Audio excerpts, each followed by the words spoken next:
John, just go to Taco Bell and get hungry. All right. Let's start the show.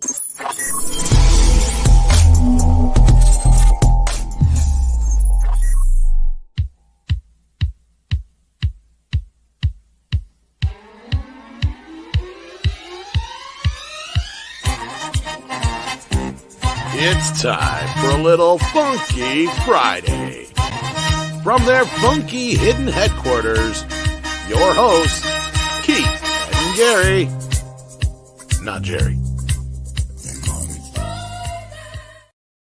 What the hell is that smell? That's so yummy. Welcome to TGIF. I am the main host. The host with the mouse, as Beetlejuice would say. And Keith is not here, sadly, right now. He's dealing with medical stuff with his family. But we do have the rest of the team here. We've got Fat Steven Seagal. The other co-host. We've got the other co-host. That's right. We have Das Wolfen, John, who is here mostly just to touch my monkey. And then we got that guy that's called the Viking out of time. Again, I don't know what the fuck he is saying, but God, I love him. 90 seconds. Dedicated. He is dedicated to not making sense to me.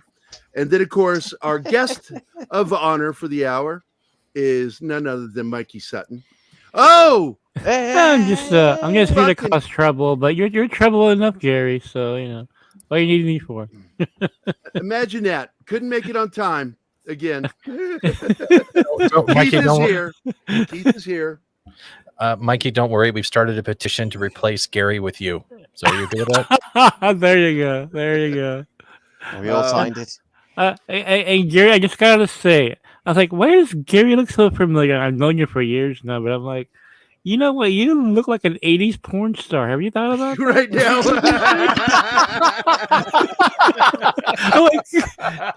Did they see you go off with some chick, Right?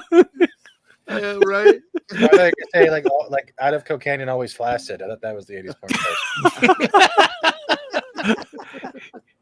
You ever see that 70s porn flick with Batman and the dude with a flaccid penis? Did you ever see that? It's like considered the worst porn film of all time because everybody looks bored and shit. I'm not really into this. he's Batman. He's Batman in the film, and anyway, actually, it's probably better than the Matt Reeves movie. So there you go. We have Breach. Oh shit, we have Breach. We have Breach. Here it goes, Mikey. For every time somebody says backdoor, I'm supposed to play a video. So I'm going to start with. Here it comes. That back door would trigger a trap door? Yeah, and look where we. There we go. This has to be a new record. So is once again, is there a camera on a table or something? I got to tell you, Mikey, I'm going to drop us down here. So we're in this position right now. Position. Yeah, Is the this worst missionary porn on YouTube? Is this missionary? It's like a full 70s orgy now, dude. This is not Batman costume on. This is not a missionary position orgy. First of all, there's no pilgrim hats and no turkey baster. So, Mikey, once again, because I got into a little commentary, not an argument or disagreement, but our good friend Six and I were kind of going at it yesterday, and I'm like, she was saying Mikey had no idea about this, otherwise this article, and I'm like, no, Mikey knew about this way before it happened. And she goes, well, what do you mean? And it's not in his article. I said, I'm telling you, I'm not lying to you. Mikey knew. How do I know? Because he almost gave me a fucking stroke. That's how I know. Anima was there and saw it when it happened. Yeah. Because you were like dropping info, and I'm like, what? No. What? Yeah. Well, people don't realize we have a private chat, and sometimes we're actually friends. Yeah, we are actually friends in real life. Andre, Bomb, and Bomb, that sneaky son of a bitch. he was your manager, you know, and Yeah, but he didn't yeah. tell me that. He's like, hey, Gary, because he and I were already friends. We've been friends for 15 years. That's He's like, weird. Yeah. "Hey, That is really Gary." weird. You need to check out this guy, Mikey Sutton. Wink, wink. And I'm like, okay. So I do. And I'm like, I like what he's saying. Yeah, I like this. Yeah, yeah. I'm his manager. I went, you son of a bitch. You are self-promoting, you bastard. I love Bomb. I love Bomb. I hope you could drop in. He named it Geekosity. That's his idea to name it that way, and he forced me into this website. And look where it's at now. It's skyrocketed, Mikey, and we're so proud of you. And I'm Thank proud of Keith and I because we're the two that got you on YouTube first. Actually, you two are, because I didn't want to do it. You did not want to do it. No, you were so terrified. You refused to do StreamYard. You had to do it by phone, so you can hang up. So I can just I thought it was a good excuse to not be on the show, right? Well, I don't have a microphone, you know. Hey, I got to turn some attention here to our wonderful chat. Yeah. I want to say hello to everybody. Let's see. I'm going to go through the list. Gapped After Dark, Penny, Anima Confusa, who is the love of my life. Sox Bulletins. Arwin Avalon is here. Hey. Dragon Ruse. Zax, a.k.a. Kyle. Kingsport Cal is here. TJ Njosi Sharik. I can't pronounce that last one. But I got the Njosi. I got that one. And then, of course, or just Josie. I think it's just Josie. And then, of course, Dork Knight is here, who is the son of Penny. That's in the chat. Okay. Yes, he is the son of a hot mama. All righty. She is an avid follower of our show. We're very proud of that. That she will absolutely. I love Salty Nerd. Keith and I are very good friends with those guys. But I love it that she will stop watching them and come over to watch us when our show starts. She gets a kick out of our show. And you know, by the way, next month, Mikey, we are going to all radio. Everything's going to be on radio. We will still be available on YouTube, but we'll be streaming through the KGRA server and StreamYard. But I'm very excited about this because it's changing so much for us. We're going to be going from like a few hundred watching us to thousands per episode watching and listening in. And apparently they really like the show so far, and they're really happy to be doing this. I can see that Keith is in the clouds today. I don't know why with all the shitty news. Oh, he's looking for Henry Cavill Superman. He's rising above. He's rising above all the troubles going on. Keith is on set of the new Flight of the Navigator. They just decided to Flight of the Navigator. I don't leak Navigator. You leak. They don't call it Navigator. They call it Blackigator.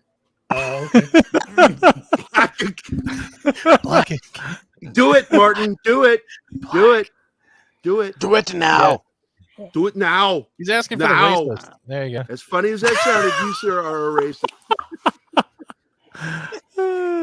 And also for Keith, to cheer him up because he's having a rough day. Here comes some good humor that I put on here just for Keith. You don't deserve your family. Who taught Chris to whisper black out of respect for blacks? Me. And I thank you every single day. No, you guys are perfect for radio. This really has that early 80s top radio I'm worried vibe. though because they won't be able to tell that I'm the white guy and he's the black dude. You might confuse us. I'm telling you, Don't look at me, Keith. I can't help you. Like, didn't I see Gary before on some VHS tape that had some stains on porn, it? yes, some porn. I got my porn stash going. Gary was the ad between the two stuck pages of that porno mag you found in the forest. Oh, geez. You know, even though we're well beyond phrasing, here you go. Phrasing. At least he was doing his forestry work. I was giving the porno back to the trees, you know? Oh, man. I'm so glad you're here. This is our 5,000th sub episode. Wow. YouTube finally opened the gates and let people sub to us again. Almost 2 months, no subs. Really? What happened there? What happened? Why?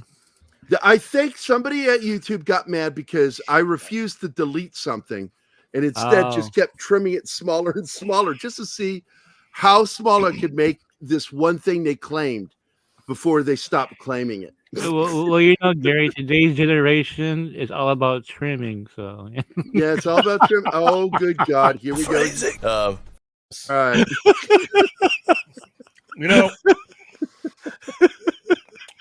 I love you so much, Mikey. And Keith and I we adore you. Oh, thank you so much. I love you guys. On a You guys are personal great. level. Professional, not so much. But,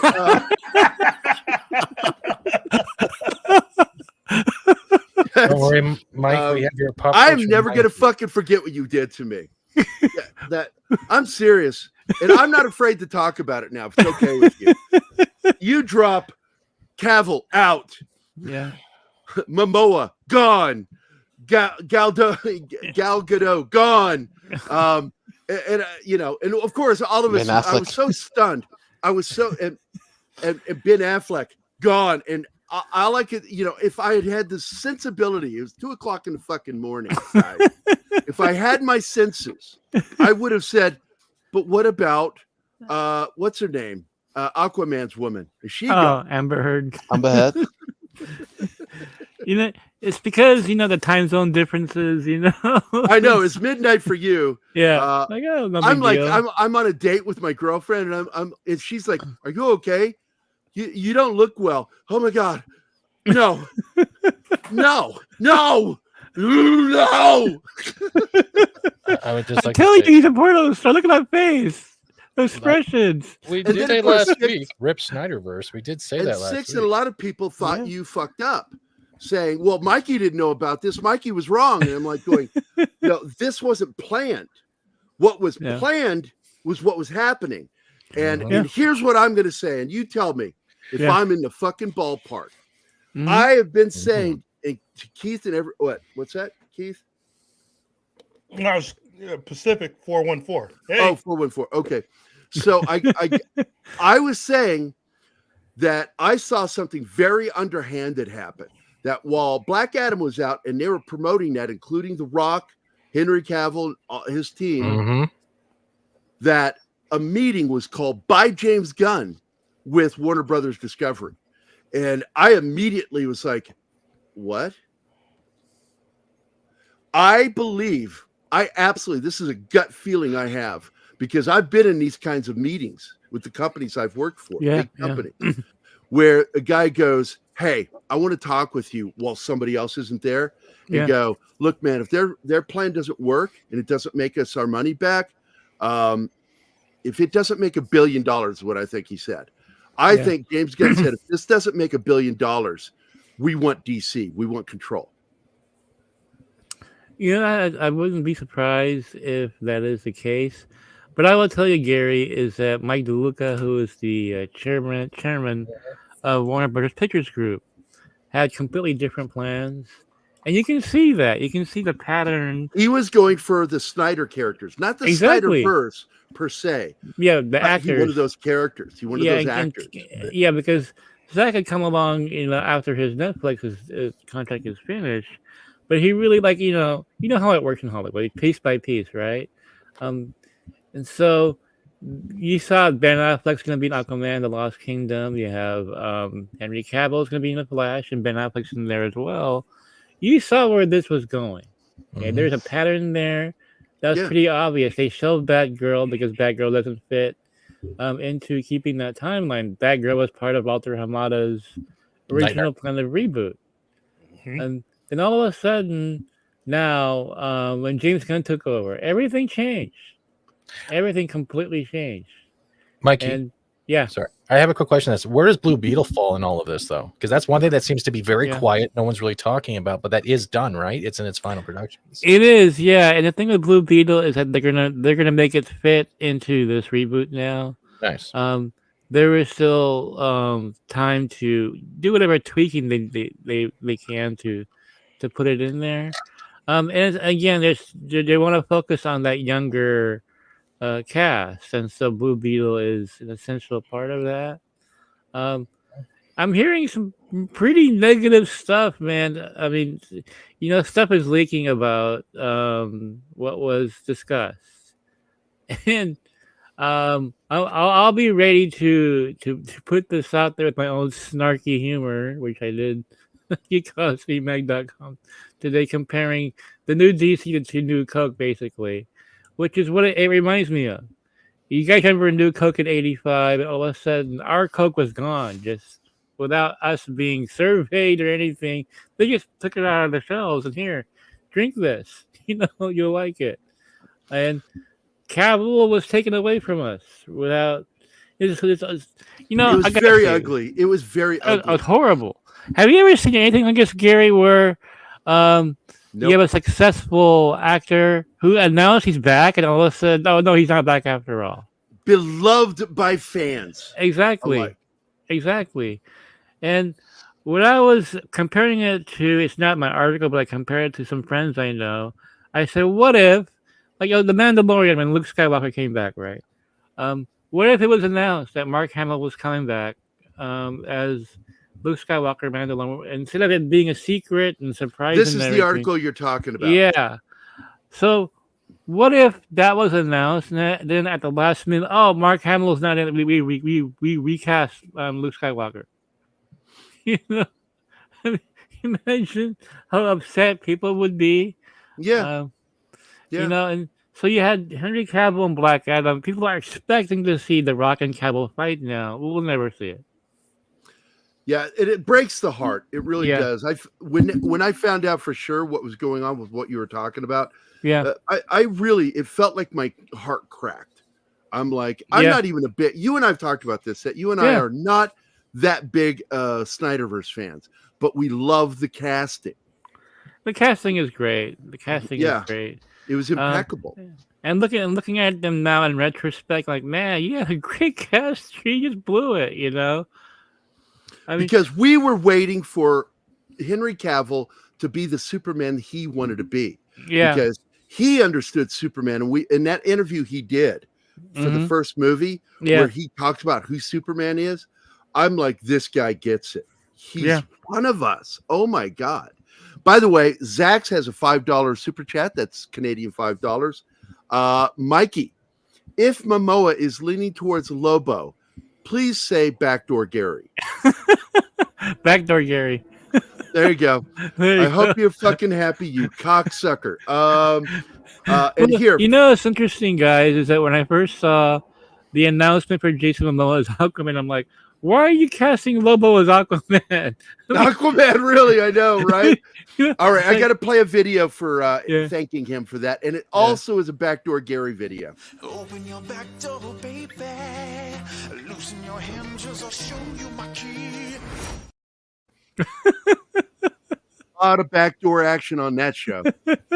I met Jason Momoa back in 2016, I think it was.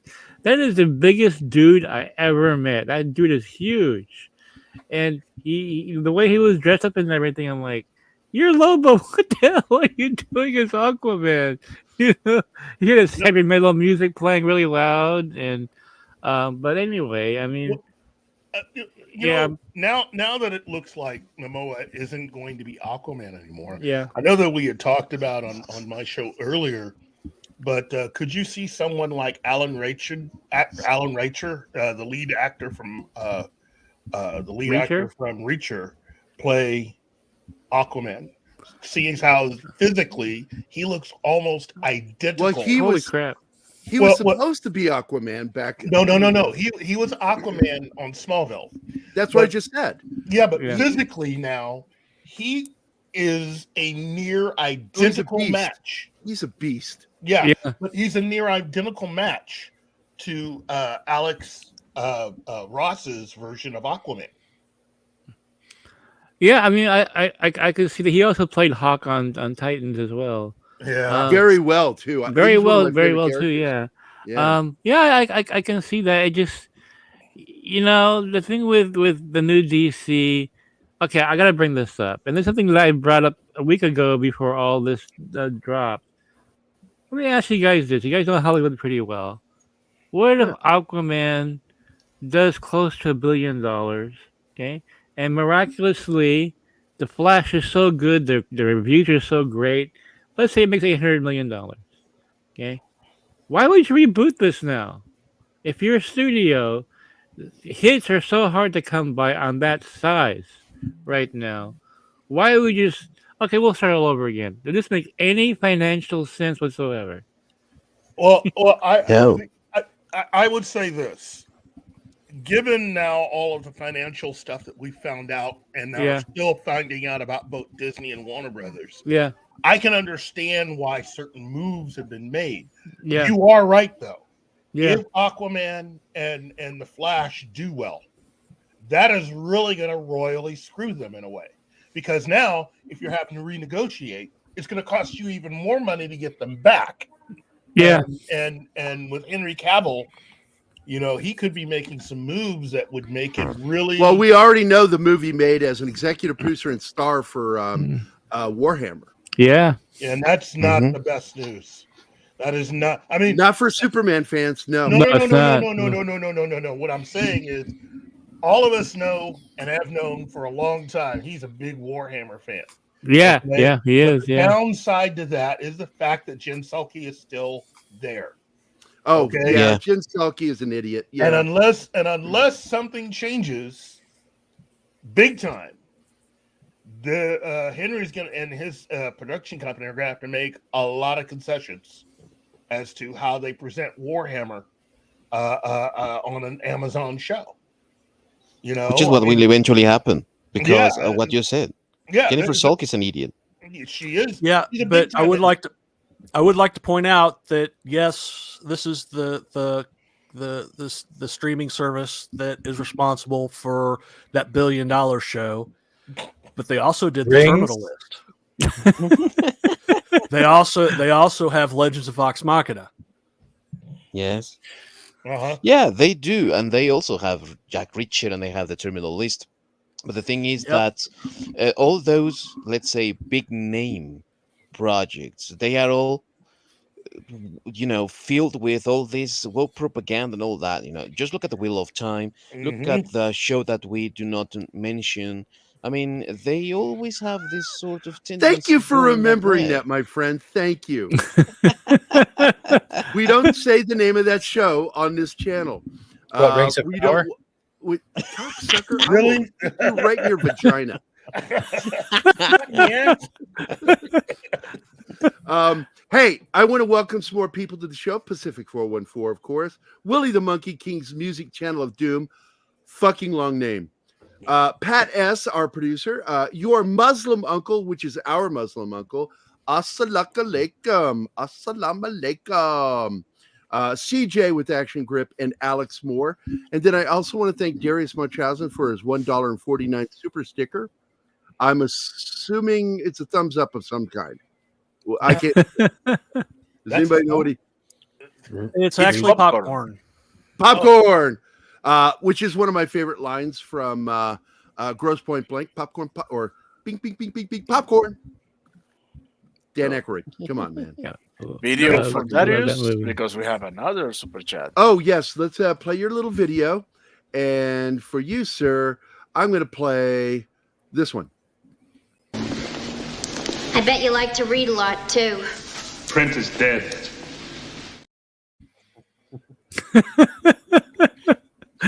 Thanks, Darius, and our Muslim uncle with $4.99.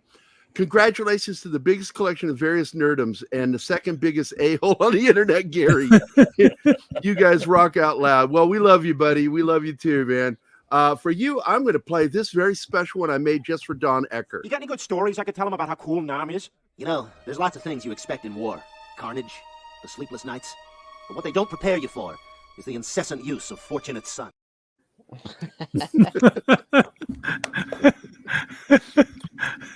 Thank you, guys. Thanks a lot, guys. Oh, the back door again. Oh, good Lord. I'm so sorry.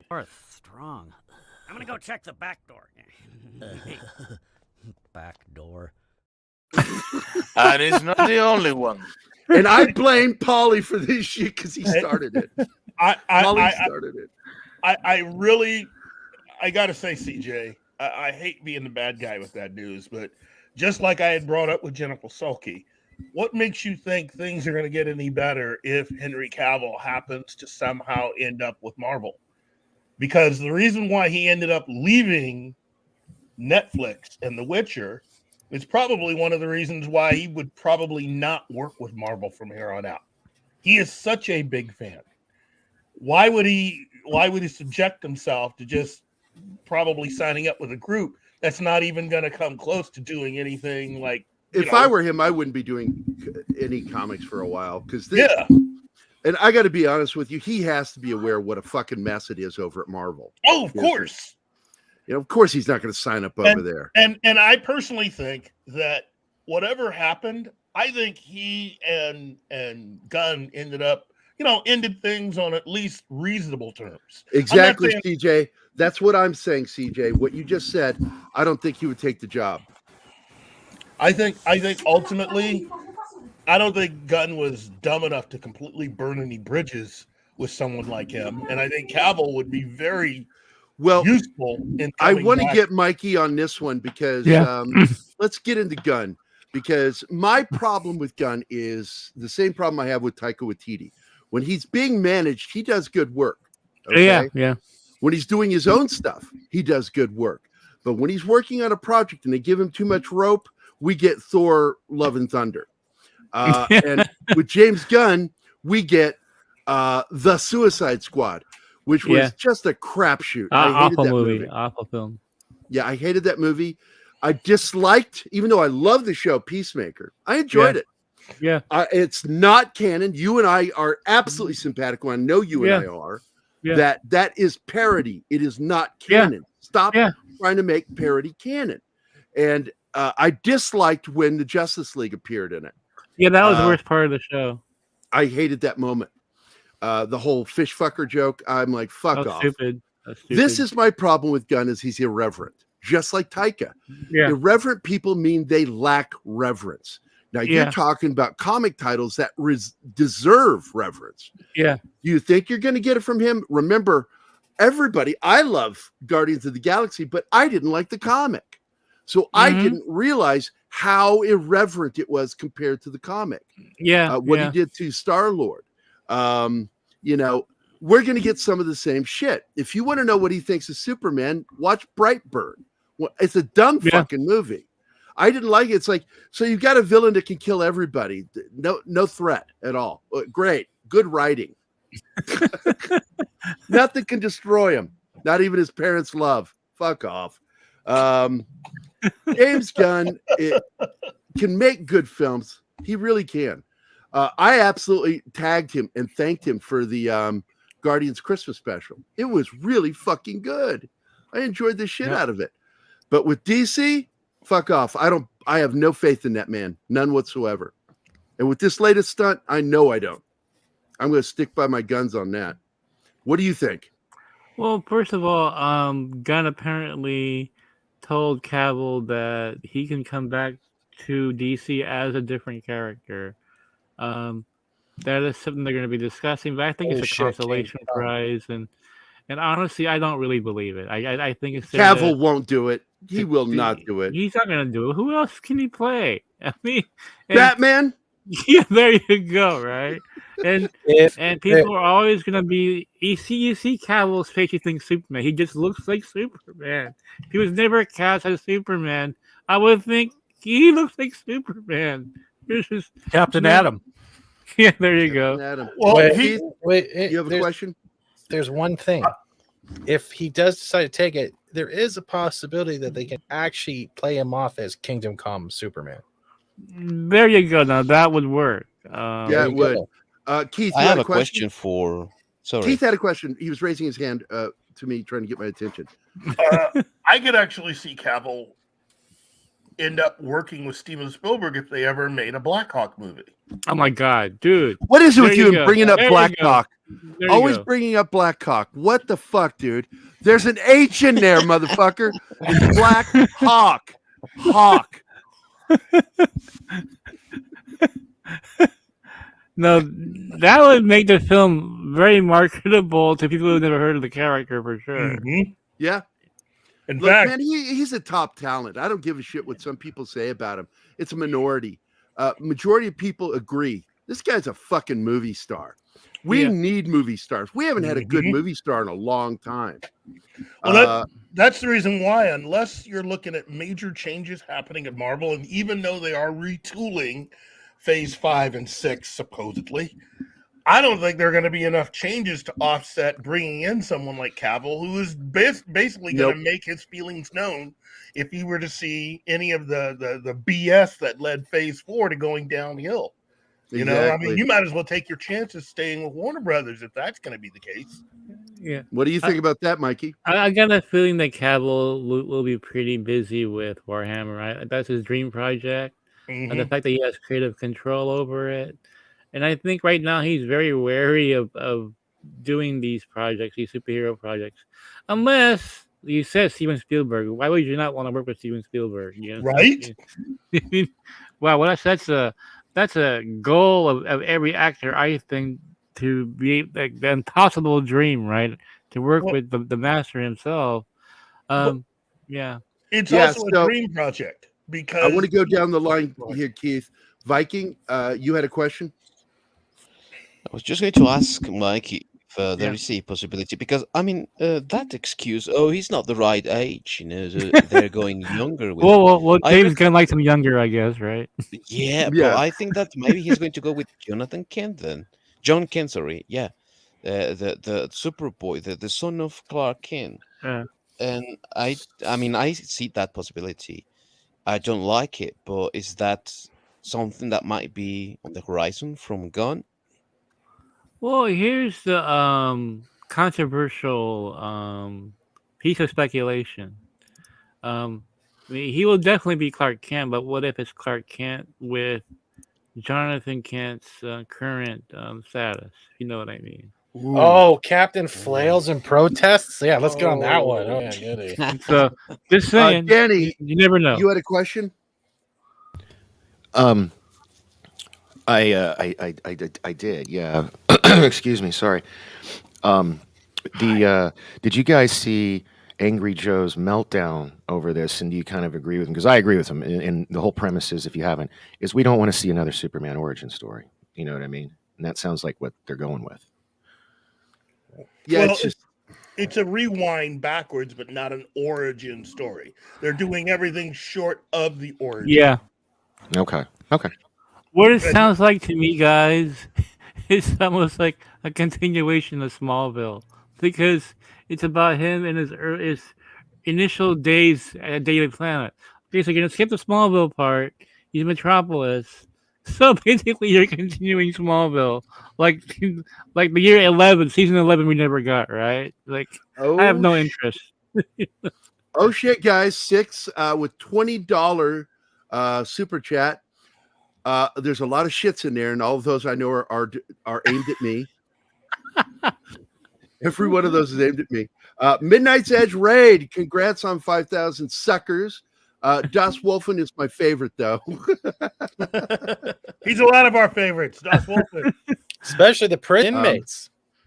I by the way, 6, I don't know if he caught it, but I talked to him about that. We can go into it again, is that you were aware of this shit way before it got announced publicly of what was happening with them being let go by Gunn. And which is why you nearly stroked me out at 2:00 in the morning. Phrasing. Oh, fuck you. That is not gay. Really? 2:00 in the morning is your finish time? I said I can't come till 2. I can't. I cannot come till 2. Fuck you. I'll do it. Phrasing. I'm coming out. Phrasing. Look, everybody knows I'm a little gay. A little. But thank you, 6. That is so sweet of you. You are awesome. We love you. Let's hold on a second. Wait, what type of shots are fired, TJ? Oh no!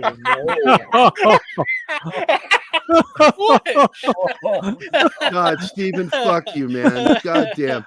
Here we go. This video is for you, 6. Human sacrifice, dogs and cats living together, mass hysteria. That's what DC is right now. Yeah, there you go. It's one of the greatest scenes of all time in a movie. I mean, it's indelible. I don't think he would work as Hal Jordan. I think he would, but he wouldn't do it. He wouldn't do it. It would be chaos. First of all, Warner Brothers would freak out, and a lot of they would get mercilessly hassled by all of the Jon Stewart fans. Thank you, Mr. Tickle Trunk. He really does. Mr. Tickle Trunk, on absolute great observation. He really does talk a lot about Black Hawk on this show. I'm just saying. All right. I want to welcome CJ with Action Grip, Alex Moore, Parrot Head, who is probably one of him and the lovely Sherry are the two best memers in our groups when it comes down to it. Both of them tear me up, man. They crack me up so bad with their fucking memes. Welcome to my good friend D. Bud Martin and Mr. Tickle Trunk, who we love, and I'm glad to see you, man. We went for a while without seeing you, dude. We missed you. And, of course, the very lovely and awesome Six. And I'm hoping she'll be able to jump on the show with us today. I sent her an invite. We have another super chat. What's this? Oh, Mr. Tickle Truck with the Canadian $5. I bet $100 they're redoing the story beats like the original Superman movie with possible change to the villains so the story is more complicated. Their idea of what's complicated annoys me.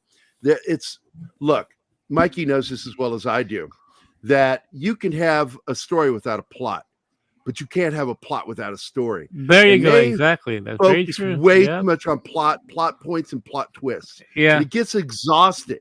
JJ is the worst. With his Star Trek Into Darkness, what a fucking badly written film. So badly written. Wait, that written? I thought he just pieced shit together from their episodes. Well, one of my favorite films of all time has no plot, and that's The Breakfast Club. The movie had no plot, but you watch for the characters. Just a story. Bunch of characters. Character driven. Exactly. And for my thanks to Mr. Tickle for his $5 super chat, I'm going to find a special one for you. Here we go. Personified in this case by a horrible cunt. Me.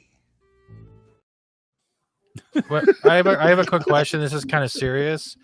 This is for when Keith hosts. Are we going to change it from backdoor to blackdoor? There's your niche now. Hey, you know what? You are so racist. Thank you. Let's give a big hand for Tom for Midnight's Edge, who has joined us here. Hey, Tom. Hey, Tom. Yeah, Tom just snuck in through the back door. The black door. The black door. Yeah. The black door. How you doing, buddy? I left you a message. Yeah, my internet's finally back on after almost 15 hours of being down. So yeah, snow can Glad go you're fuck back, itself. man. Glad you dropped in. It would not be complete without having you and Andre on here because, as people know, we are Midnight's Edge Jr. Gary, there you go. There you go. We are your illegitimate sons. Gary, there's a message for you. I knew I should have covered it up. You know, Andre, with those pins poking those condoms.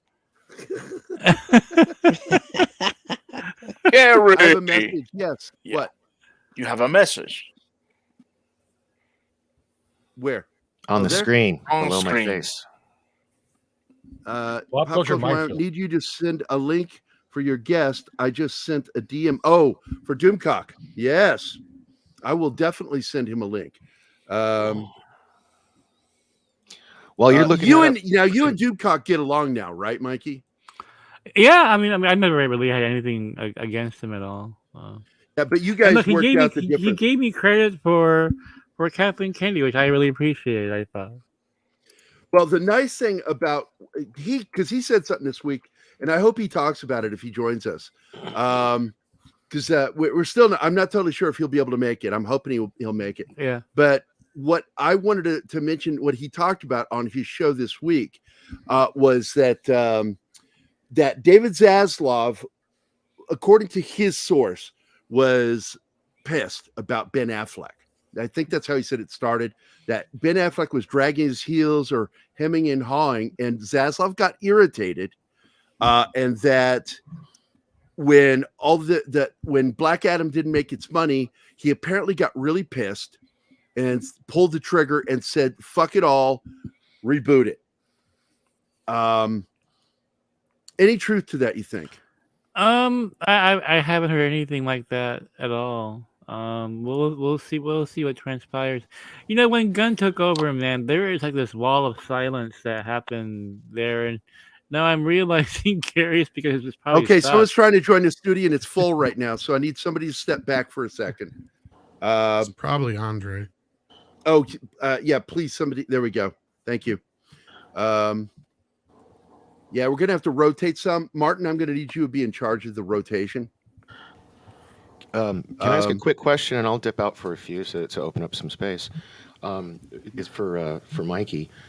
With all these changes and everything, are we going to actually get to see Michael Keaton at all, or is he going to be completely cut out? That's a great question Thank you. because Batman Beyond was canceled by Gunn. And his role in the Flash was reduced, I believe, and I think he's completely taken out of Aquaman. Damn. Well, that was going to happen. All right, I'm going to need somebody to step All right, down. I'm dipping out now. Thanks for buddy. answering the question. Happy 5,000 subs, y'all. Thanks a lot, buddy. I appreciate it, man. Yeah. Without hearing anything specifically, Keaton has no future there. Let's put it that way. No, it's done. It's gone. I mean, I tried to warn you. You did. But Yeah, like I said, DeLuca had different the plans. Henry Cavill thing though did take me by surprise. Like this all happened this week. Yeah. Like this was a complete. Oh, we got Script Doctor, and I think, and Andre is trying to get in. By the way, Pat, I hate to ask you, buddy, can you step out, man? We got Andre. Thanks, man. Andre is going to only be in for a few minutes, I think. So, congrats on the 5,000. Late over there. It's almost 10 o'clock at night in Norway. Welcome, Script Doctor. Yes, congratulations on 5,000 subs. Hey, thanks, you man. very much. And there's Andre. Hey, Andre. Hey. Hello, Andre. Hello. Andre, if you didn't hear it, I already said it once. I'll say it again. We owe so much to you and Tom, and we do jokingly refer to ourselves as Midnight Edge Jr. That is an honor. That is an honor. And I also told Tom it's because it's not Tom's fault. You're the one that pokes holes in the condoms. I was going to say, speak for yourself on the honor shit. There's also great adoption agencies if you want to get rid of the junior, and we will never say a word. Well, Andre, do you got any questions for Mikey? Actually, yes. Constantine 2, do we know what Gunn is planning to do with it? Because that obviously was a project that came from Abdi and DeLuca. Is that something that Gunn is going to see? Oh yeah, I can work with that. I can incorporate that into my plans. Or it's going to be, oh hell no, I have different plans for Constantine, if any. Well, okay. Apparently, from last I heard, Gunn is very interested in Justice League Dark. So there's that's bad for Keanu Reeves. Yeah. So, but you know, there's no guarantee it'll happen now because it's got to fit into Gunn's plans. He might want a younger John Constantine. Well, now that he's been empowered, yeah, I think this is what's terrifying to all of us. Is it's back to the not knowing what's going on. Yeah, yeah, it is. How is that terrifying? I see nothing but potential in that. Look, if I had faith empty in the space person can be in charge. scary to some people. Script, it's like you suddenly get thrown into empty space. Yes, there's nothing but you and opportunity. Yeah. But the fact is, some people are like, "What the fuck? I'm out in the middle of space." That's what this is. Yeah, but you To a were lot of people. ejected from a ship that was on fire, losing oxygen, and crashing into the sun, essentially. Well, I don't agree with that. I think that what was happening with under David Zaslav was actually good. It was heading in the right direction. But What direction? Heading towards using those characters that Snyder created, or Snyder the didn't actors. create any characters. I mean, the cast. You know what I mean? The cast, yes. There's It's a lot the of cast. baggage associated with them. With some, I mean, we know. No, Flash I mean the is. last 10 years of film is associated with them. That's Warner Brothers. That was Hamada. General and audience gang. isn't going to know. The General audience, general audience, they don't know the difference. They're not going to make a distinction. Yeah. All you have to do is make good movies. In the end, that's all the audience really cares for. Make good movies. Do you know how many people still think that Idris Elba is playing Will Smith's part in the new Suicide Squad movie?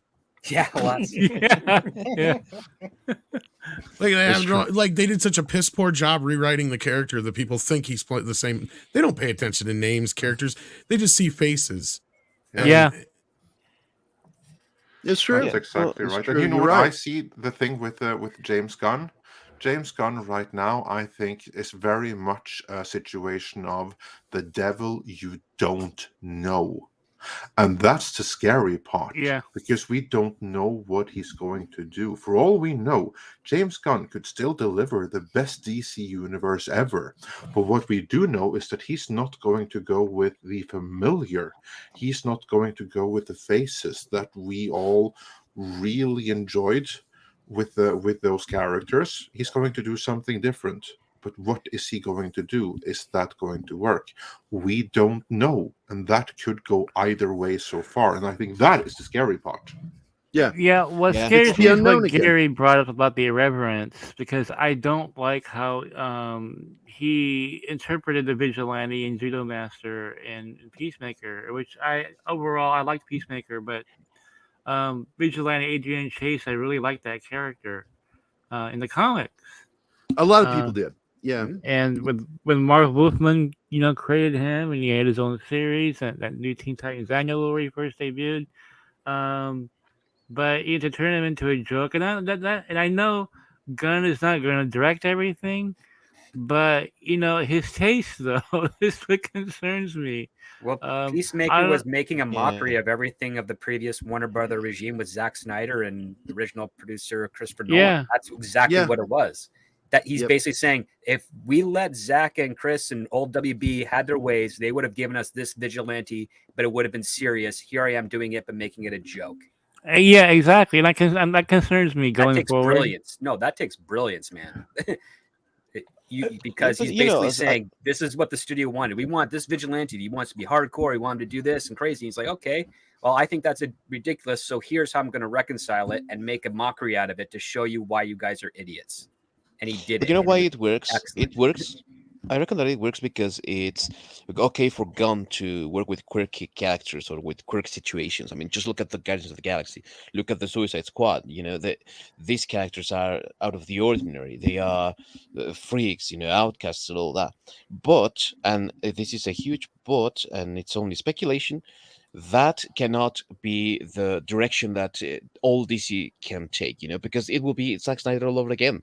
Zack Snyder's problem was that he thought that every single superhero was Watchmen, and it didn't work because not every single superhero is Watchmen. Sure enough, Watchmen is a deconstruction of the superhero trope, but it doesn't work with already established characters like that, as it happened with the Snyderverse.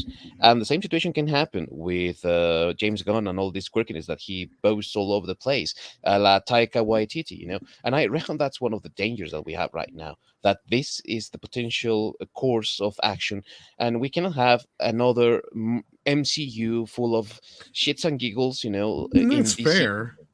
But I think a lot of people forget or don't really realize that their knowledge of James Gunn's filmography is Guardians of the Galaxy and Guardians of the Galaxy Volume 2.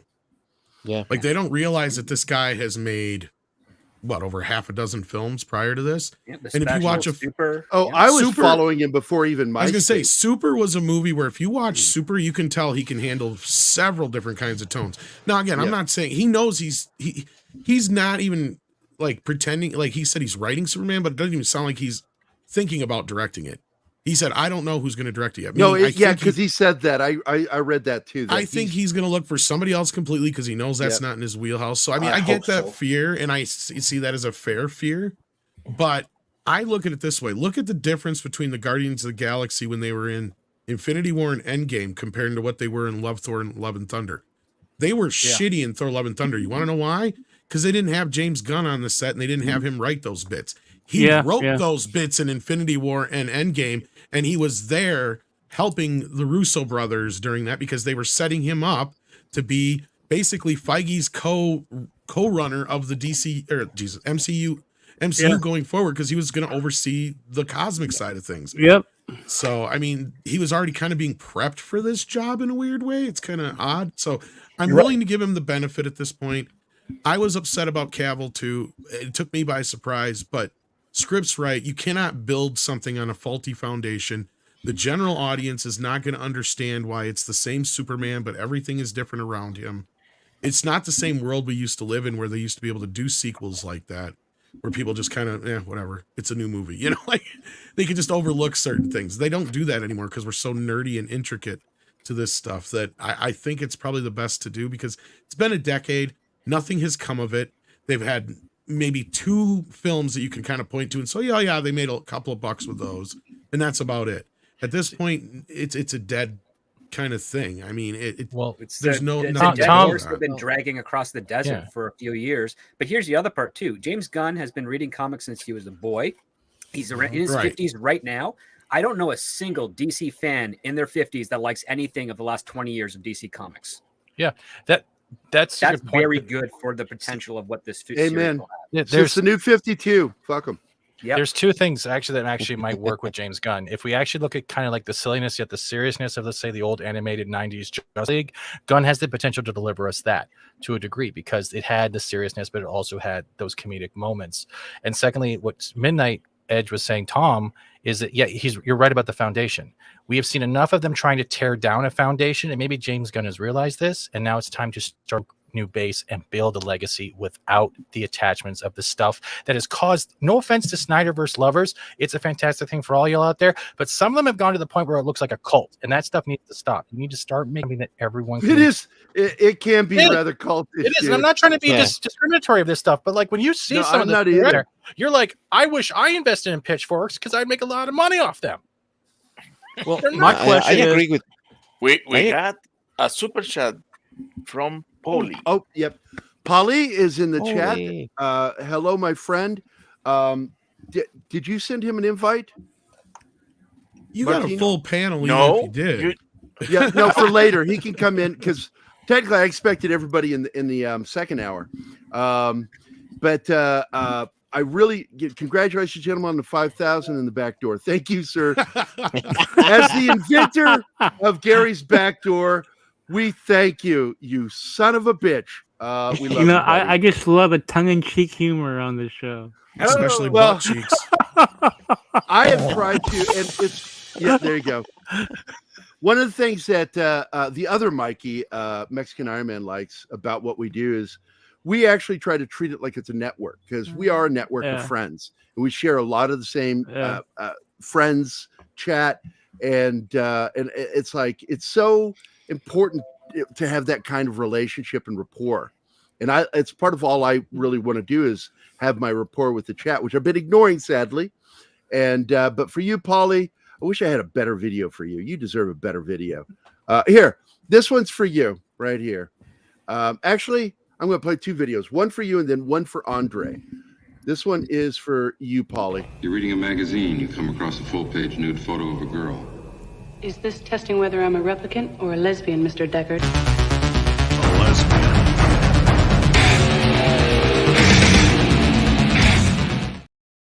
I like my chick scissoring. Yeah, I love how Ridley Scott framed that scene. It's one of my all-time favorites. And this one is for Andre. Andre, this one's for you, buddy. Hey, Sweden! Not Swedish, Mac, the Norwegian. That's perfect. My God. I always keep that around for any of my friends from Norway. I have to go in a few minutes. I just want to ask 2 questions to you guys here before I go. Yeah, man. Number one, no one's been asking this, and to me, it's a very obvious question. Will James Gunn reboot his own work? That's what I've been asking. A reboot.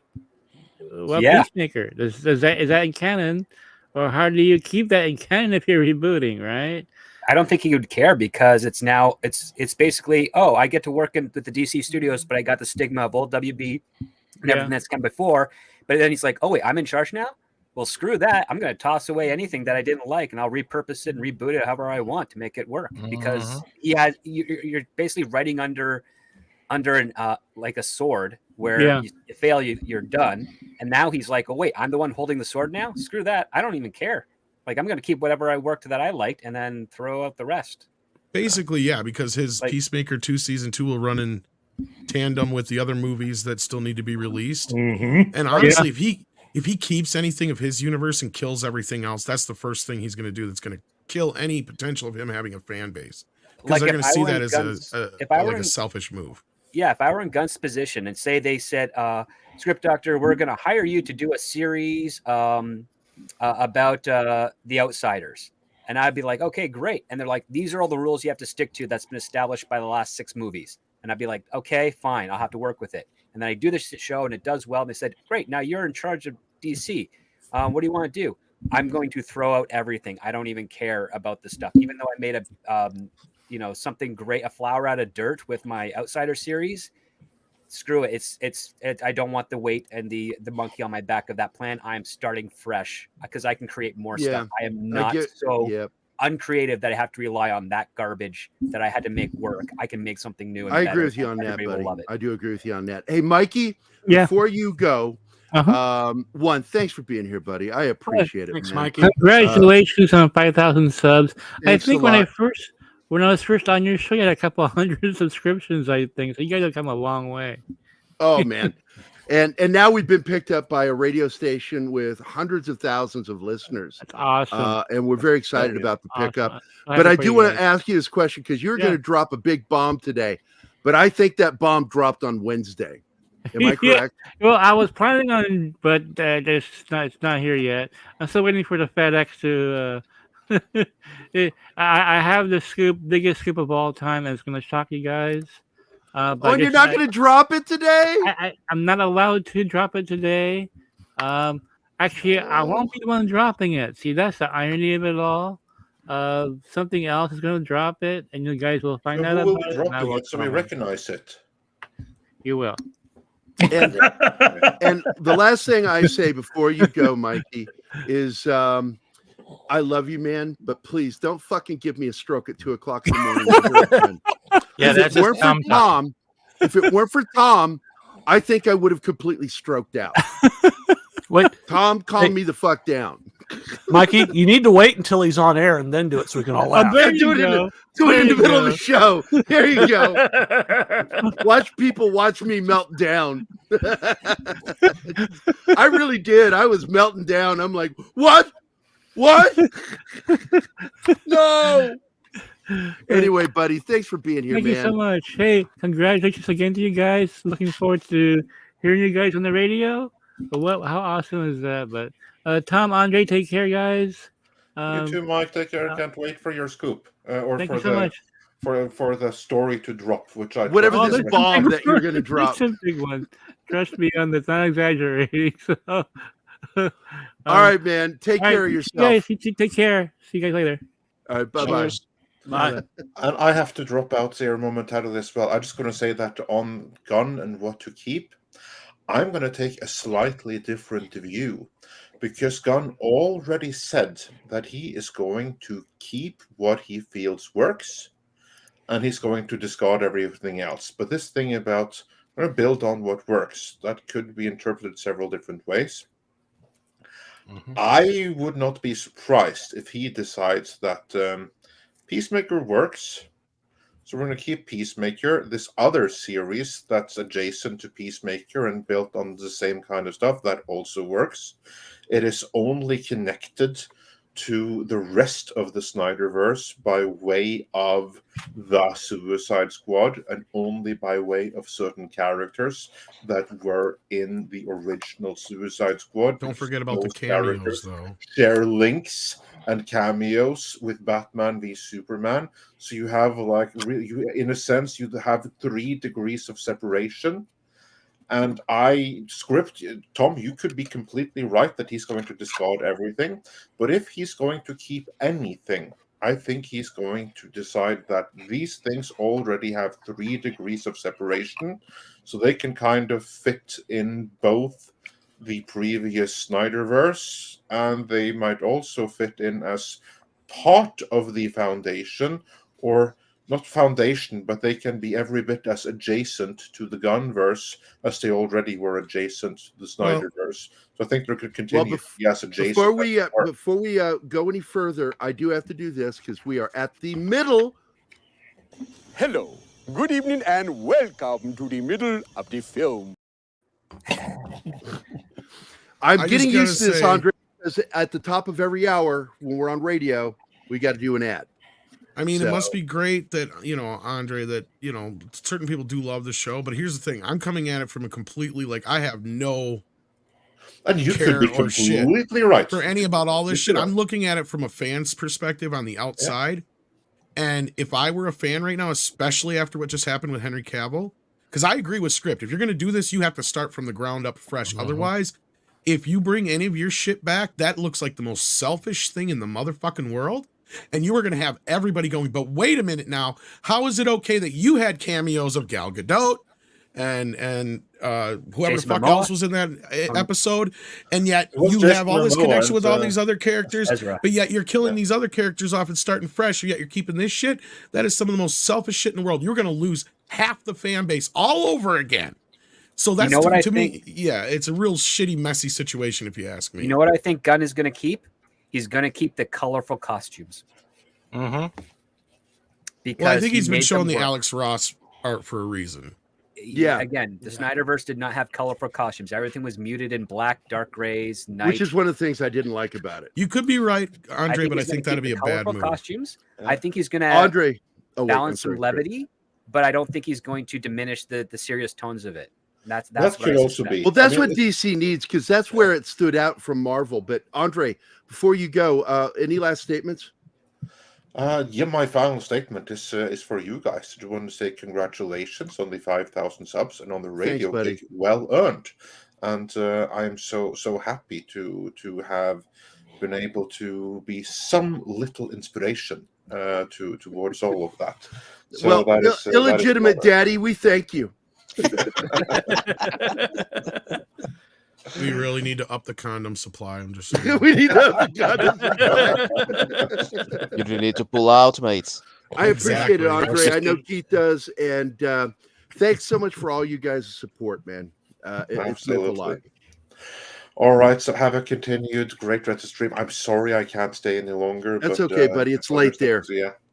So, all right, well, take care, and congratulations, and it'll be really exciting to see what the Gunverse is going to bring. Amen. And you could be right. Maybe he decides that, what worked from Peacemaker was the tone and the color scheme, and we'll keep that and discard everything else. You could be completely right. So, yeah.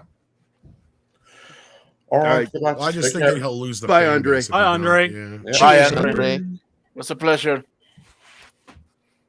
I agree with what Tom said, and I also agree with part of what the script doctor said. But the reason that I mentioned also that James Gunn's, that I mentioned James Gunn's quirkiness and the use of these quirky characters is because we are talking about a comic book universe, and his work on comic book based characters, stuff, is just that quirky. So I'm going to be quite disappointed if he doesn't deviate from that and just stays there, because that is like his comfort zone when it comes to comic book material. But if he goes in another direction, I would really be surprised. I haven't commented on James Gunn's taking over the DC Studios, whatever it is called, because I really don't have any opinion on that. I didn't like the Snyderverse really. I was hoping for something fresh and new to start, but it also seems to me like a very nasty move on both Cavill and the fans that he was brought back and then fired again. So the only thing that he wasn't fired. Well, let go or whatever it was. Wasn't let go either. Never signed anything. All right, I think announce whatever. I mean, I'm just trying to make a point here, mate. That let's it's not like create the a conflict thing that that doesn't exist. That's the other part too. That's what I'm big on. He was basically wined and dined with James Gunn, and he was told flat out what's going to happen and that there's no hard feelings. That is the most respectful thing you can get in Hollywood when you're told you're not coming back. This is not like a Gina Carano situation. This is not like a Terrence Howard situation with Iron Man 2. This is basically saying we have no hard feelings with you, Henry. We know that you did your cameos. We know that you were in Black Adam. We know that You and your agents thought that you were going to do something. We're sorry. That's not the direction we're going. Here you go. You can make a public statement. We're going to make a public statement, but all things are good with us. That is the truth right now, as those two sources have confirmed. Anyone who tries to promote that there's some sort of vitriol or hatred without any substantial facts is baiting, and that is not good. And that is also No, not there's no hatred. There's no hatred, but it's it's not a betrayal either. That's the other part. No, it's not a betrayal, but it's not something good or nice. I mean, I'm talking about what impression do you give also to people out there when you do this sort of thing going on and off all the time? It's to me, it just tells me it's chaos in there. But it might be good for Gunn to be there, and he's just starting. I know that he was just announced like a month ago or something, whatever. But it doesn't really tell me that there's communication in the chain of command or whatever you want to call it. When the studio said, "Well, yeah, you go and you say that you are back," and then, "Well, no, you're not back anymore because now we have brought some people in that don't want you in, or whatever." And the situation is that it doesn't look organized. It doesn't look cohesive or coherent. I agree with that. I see what you're saying there, and I understand where it was a very piss poor situation where the studio allowed Henry to announce that the way they did, whether it was Danny Garcia and The Rock pushing a bit more or the studio pushing for it. At that time, James Gunn hadn't signed on yet. Yeah. Now, I mean, and that's where I agree with Script, though, that it has to be from the ground up, though, because for James to justify this, you have to. Otherwise, that's a very bad bridge to build from the start. Like it's built on faulty ground to begin with, and that's the whole point of doing it. There's another thing too that I want to add to this. It comes from both points. I think what James Gunn did is pretty much like what Script was saying. Wine and dine, told straight to his face. That's pretty much dead honesty. Look at it this way: they ripped the Band-Aid off real fast. Get your shit handled, done, out of the way professionally, and then work on what you were sent there for: rebuilding a franchise. And I think that's the way Gunn handled it. Yeah, and the interpretation that's going around right now with Cavill being this and that, it's being blown out of proportion because you're letting your emotions attach to it, and that is the biggest problem when you're not looking. There at is a misinformation campaign going on right now to try and besmirch Zaslav and Gunn. That's where I think like this Ta-Nehisi Coates thing was brought up out of nowhere for some fucking reason. Why else would you bring that up? Because this was, again, I mentioned this on Midnight's Edge. I mentioned it on After Dark.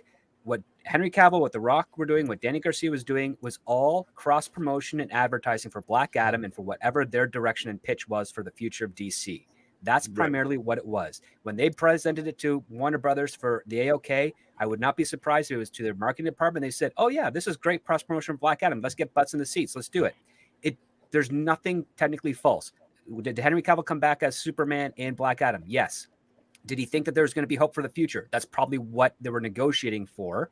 And he was trying to, and justifiably so, trying to generate enough fan interaction and interest so that could be used as leverage when they said, go back, when they go to James Gunn, they go to Zaslav and said, yes, Black Adam didn't do well, but we got such a huge social media and fan response with Henry Cavill's appearance, with The Rock's appearance, with loving the fans, all that stuff. We think that this is still the good direction to go. And unfortunately, it was not strong enough of an argument to justify continuing it on. So all their hopes and dreams with regards to that, unfortunately, were crushed. And they did it quick. They did it politely. They did it respectfully. Yeah. And again, Warner Brothers cannot be accused of false advertising because everything that they can point to is like, we only signed off on this with regards to Black Adam. We did not say anything with regards to the future of the DCU. They talked about things as hopeful. They never said confirmed, and there was nothing signed. You cannot blame us for this. We appreciate your interaction. Thank you so much. Let me give you a little bit of speculation on probably what happened behind the scenes between what Mikey reported and what I had heard. Okay? Sure. Because when this first went down, I had heard, and it all kind of matched up later on. Zaslav wants a 10-year plan. He thinks Superman's a priority. He likes Henry Cavill, but if they can't get him, they will move on with somebody else. But as long as they got somebody for the 10 years, that's all that matters. That was seemingly true at that time. Mike DeLuca and Pam Abdi come in. Now, who's somebody I've been championing and saying should have the fucking job from the fucking start? Mike DeLuca. Where's Mike DeLuca come from? New Line Cinema. Who originally produced and eventually have got produced Black Adam? New Line Cinema. Who is somebody who's been behind getting this back to a more aggressive DC universe and away from the DCU? Mike DeLuca. So, here's the thing. You had at one point, there was a big push, and I think Mike was right about this because this is what I was hearing and this is what was going down, is they wanted to bring Cavill back into the mix. They were still searching desperately for their president of DC Studios, or whatever the fuck they're calling. I think it's DC Studios is the official name now. At that time, I'd heard they were whining and dining and 69ing James Gunn as hard as they fucking could, but nobody believed he was going to take the job. Lo and behold, he took the fucking job. The other side of it, I heard, was Henry Cavill was more than interested in coming back. He loves the character, but A, he wants to hear a pitch first. B, he wants to have some say going forward. Both A and B clearly happened and didn't happen. A, the pitch was heard and it was, sorry, Henry, we're going in a different direction than Pam, Abdi, and Mike DeLuca probably led you to believe that things were headed. Yeah. Sorry. And I think that's what fucking went down behind the scenes. And that's where Andre pointed out in his recent video. If it got dropped this morning or not, I don't know. It probably did, because I haven't been online for 14 hours. I know Doomcock was saying that he said the one thing that was Zaslav. Well, that pushed for a lot of this. Yes, and he did. He wanted Superman. He liked Henry Cavill as Superman, but he wanted a traditional Superman movie. And the only way that James Gunn could clearly see about doing that is by starting afresh, and he convinced Zaslav of that. And or, like I said last night on my show, James Gunn took this role with one stipulation mainly, and that was, I have complete and utter fucking control no matter what. Meaning that if he wants to change his mind at this moment in time, he's going to change his mind at this moment in time, and nobody, including Zaslav, can stop him. Well, that's just it. You get hired for the job, you get to do the job. Well, and that's if he has complete autonomy. Again, we have no idea what's in their contract. We have no idea what Zaslav, as far as he still holds over this, or if he gave Gunn the autonomy to do as he wills as a god of the DCU going forward, whatever it is. You know, I mean, we don't know, because that's what I was telling people, because like Mikey said, shit went quiet like that. As soon as James Gunn was announced and everything happened, everything went down exactly as I'd heard it was going to. He went off to Aspen. He was in his whatever cubby hole, writing away, bringing up whatever it was he was going to bring up as far as a Bible to Zaslav, and writing Superman now, from what we've heard. And on the other end, we were hearing Peter Safran was making phone calls, doing meetings, all kinds of shit. So in that process, he was probably between bridges, feeding one end of the other, telling people what's going on, setting up what he needs to. And that's what happened this last week, is we had Ben Affleck, Gal Gadot, Patty Jenkins, and Henry Cavill all came in, and Jason Momoa already was ahead of this. We already know he was told what was going on because he saw that video. So chances are he's probably one of the only cast members coming back, but he's coming back as Lobo. And that's the thing. As far as what Andre said, and I agree with him on, is what Patty Jenkins, the only bit of truth that was probably in her fucking soliloquy that she put out there, was that there was no going forward with her. Or in other words, she was not going to work within their confines. Because they probably told her, you can direct another Wonder Woman movie, but it's not going to be this. It's probably not going to be with Gal Gadot. It's going to be whatever James comes up with. And she's like, fuck to the hell no to that. I'm gone. And hey, that's just the way she is. But anyway, that's my spiel, and I'm going to be running pretty soon, Sue. Sorry. Yeah, I just want to go over, we've got people that joined us, of course, Andy Morrow, Brett Cohen, and of course, everybody knows that Brett Cohen is Australian for "This is why we don't have nice things." Tito Simple, our good friend Dustin is here. Sporking News Podcast is here. Good to see you guys. Donnie Pearson, of course. Cam's Crash Courses is here. Dragon Bricks, Leo, Latino Slant, we've already said hello to, and of course, it's Courtney's Fellowship of Oddballs is here. Hi, Court, how you doing? Wajid Leakey. Let's see, and Real Wade Nation is here. Good to see you, my friend. Thanks for dropping in. Should I do some reading of some of these starred comments? Oh, please, yes. All right, Pacific 414. Congratulations on reaching 5,000 subs. You guys are awesome. Thanks, Pacific 414. You're awesome too. Congratulations on 5K. Can't stay. Still at work. Have a good show. Deleted scenes. Yeah, it sucks when you have to work a job, my friend. Yeah. Willie, the Monkey King's music channel of doom. Oh, geez. Hello, all. Congrats, Backdoor Gary. Thanks, buddy. That means a lot coming from you. You Phrasing. son of a bitch. Pat, of course, happy 5K. Happy 5K. Do you think you could just shorten it even further, truncate it enough to where it has no emotions behind it, Pat? Just asking for a friend. This guy, Keith wants to know. Gap After Dark. Happy 5K backdoor views. Yes, thank you. Let's see more from Pat. Oh, there you put more feeling into it. Thank you, Pat. I can't believe you guys hit 5K. I can't believe we aren't having cake. I'm having cake. Anyway, our Muslim uncle says this show and chat right now is my holidays. We love you, man. Assalamu alaikum, brother. Keto Simple, my good buddy Dustin says congratulations on 5K. Cam's Crash Courses. Shut up, Steven. How was that? I will kick you in your vagina. I swear to God. Pop Culture Minefield. Hello, everyone on the panel and the chat. Congratulations on 5K. Here's the next 5K. One. Cheers. It's Courtney's Fellowship of Oddball. Fuck you, man. You're making me fucking stutter.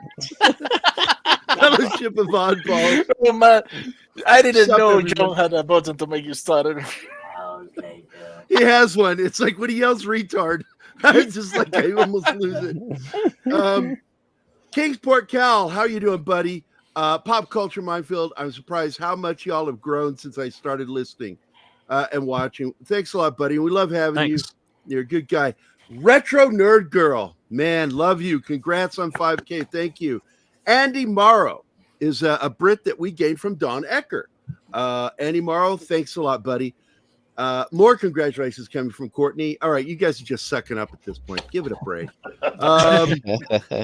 Let's see. Please. Brett Cohen says, I don't care about the actors. Just give me a good pop. Oh, fuck you. That's why we don't have good things, Brett. That's why we don't have good things. I love you, man.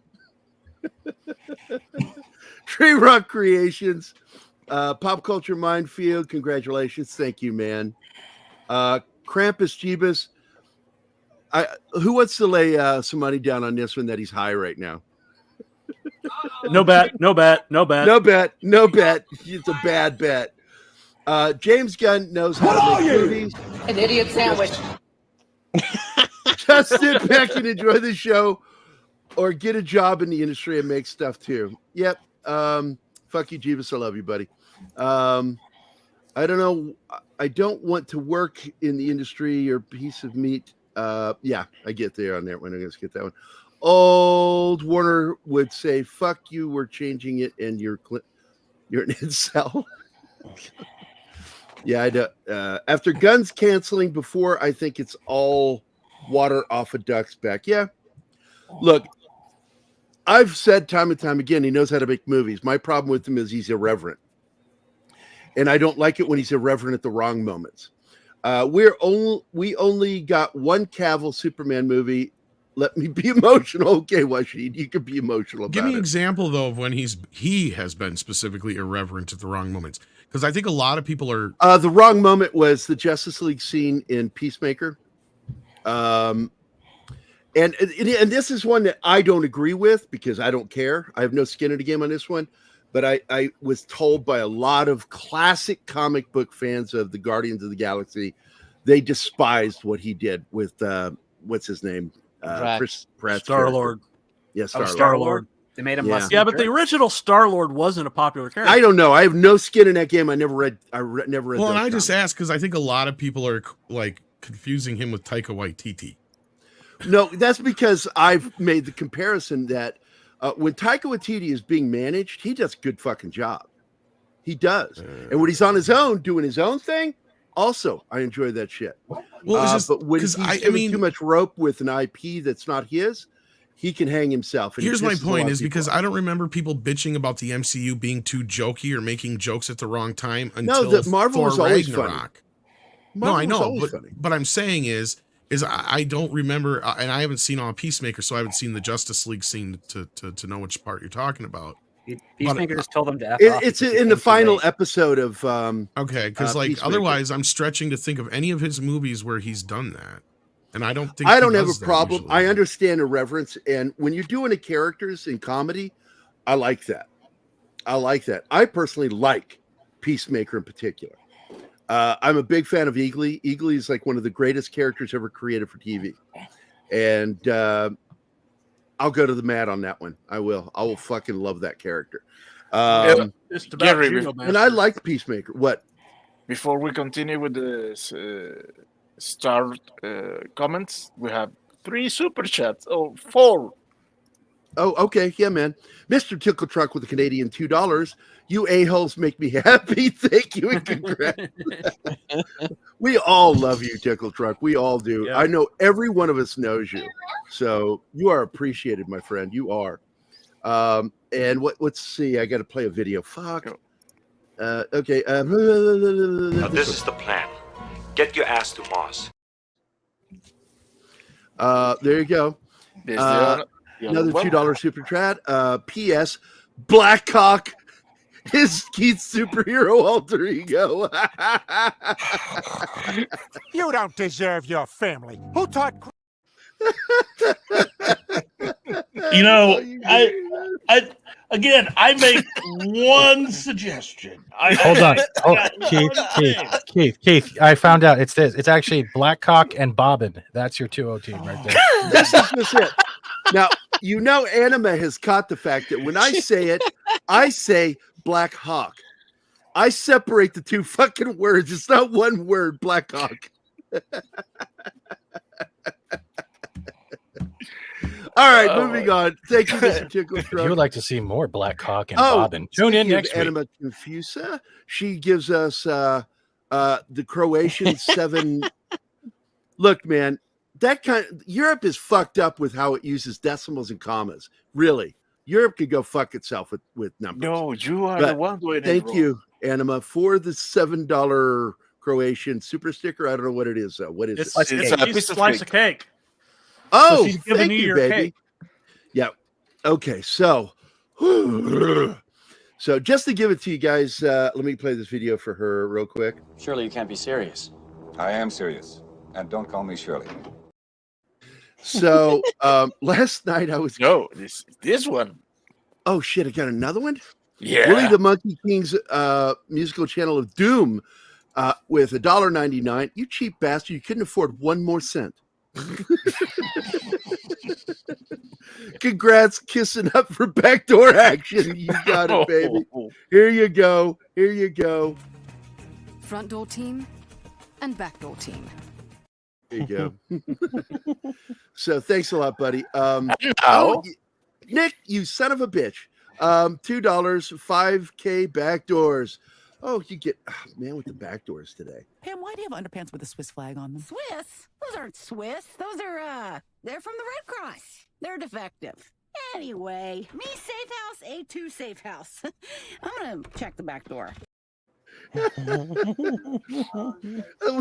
She's like, they're defective.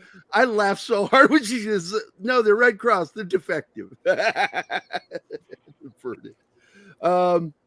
Oh, Polly with the back door. I'm done. I'm done with the fucking videos right now. I want to get the show back to where we were. How many more starred comments do we have? 8. Real Wade Nation, you'll get 6K in July. I can guarantee it. Look, once YouTube stopped punishing us, we started getting subs again. They've been pissed at us because I whittled instead of removed a claim. I just wanted to see how much of it I could keep before they let go of the fucking, and then all of a sudden everything stopped. And I'm like, oh, I guess I pissed somebody off. So thank you, buddy. I appreciate it, man. Jason Knight is a friend of ours here in Springfield, Missouri. Thanks a lot, my friend. Glad to see you're watching. Let's see. We need to have him on too sometime, Keith. I love that guy. We'll shorten my name soon, but I have to figure that out. Okay, Willie. Wajid says congrats on the 5K. Yay. And last one, Donnie Pearson. Here's the 5,000 subscribers and 5,000 more. Now hydrate. There you go, my friend. And now a super chat from David Martin. I want to ask you something, Tom. Do you ever have some of your viewers start like bombing you at the end of the show with super chats just to keep you from ending the show? Yeah. That's yep, I did it. I know they do it to me too, and I'm like, oh my god, stop! Guys, can't be too mean to Gary. Pee. Retard alert. That's right. I could count to potato. So D Bud Martin, $5. Buy a lock for the back door. Congrats on 5K. Thanks, D Bud, man. Oh God, here comes Tickletron. Okay, look, man, I'm gonna let you some of these stack up now. No, pull it down. Pull it down and save it. Star it and bring it back up. Because I've got to get back to the show, man. Please. For you get Batman. I want you to do me a favor. I want you to tell all your friends about me. What are you? I'm trans man.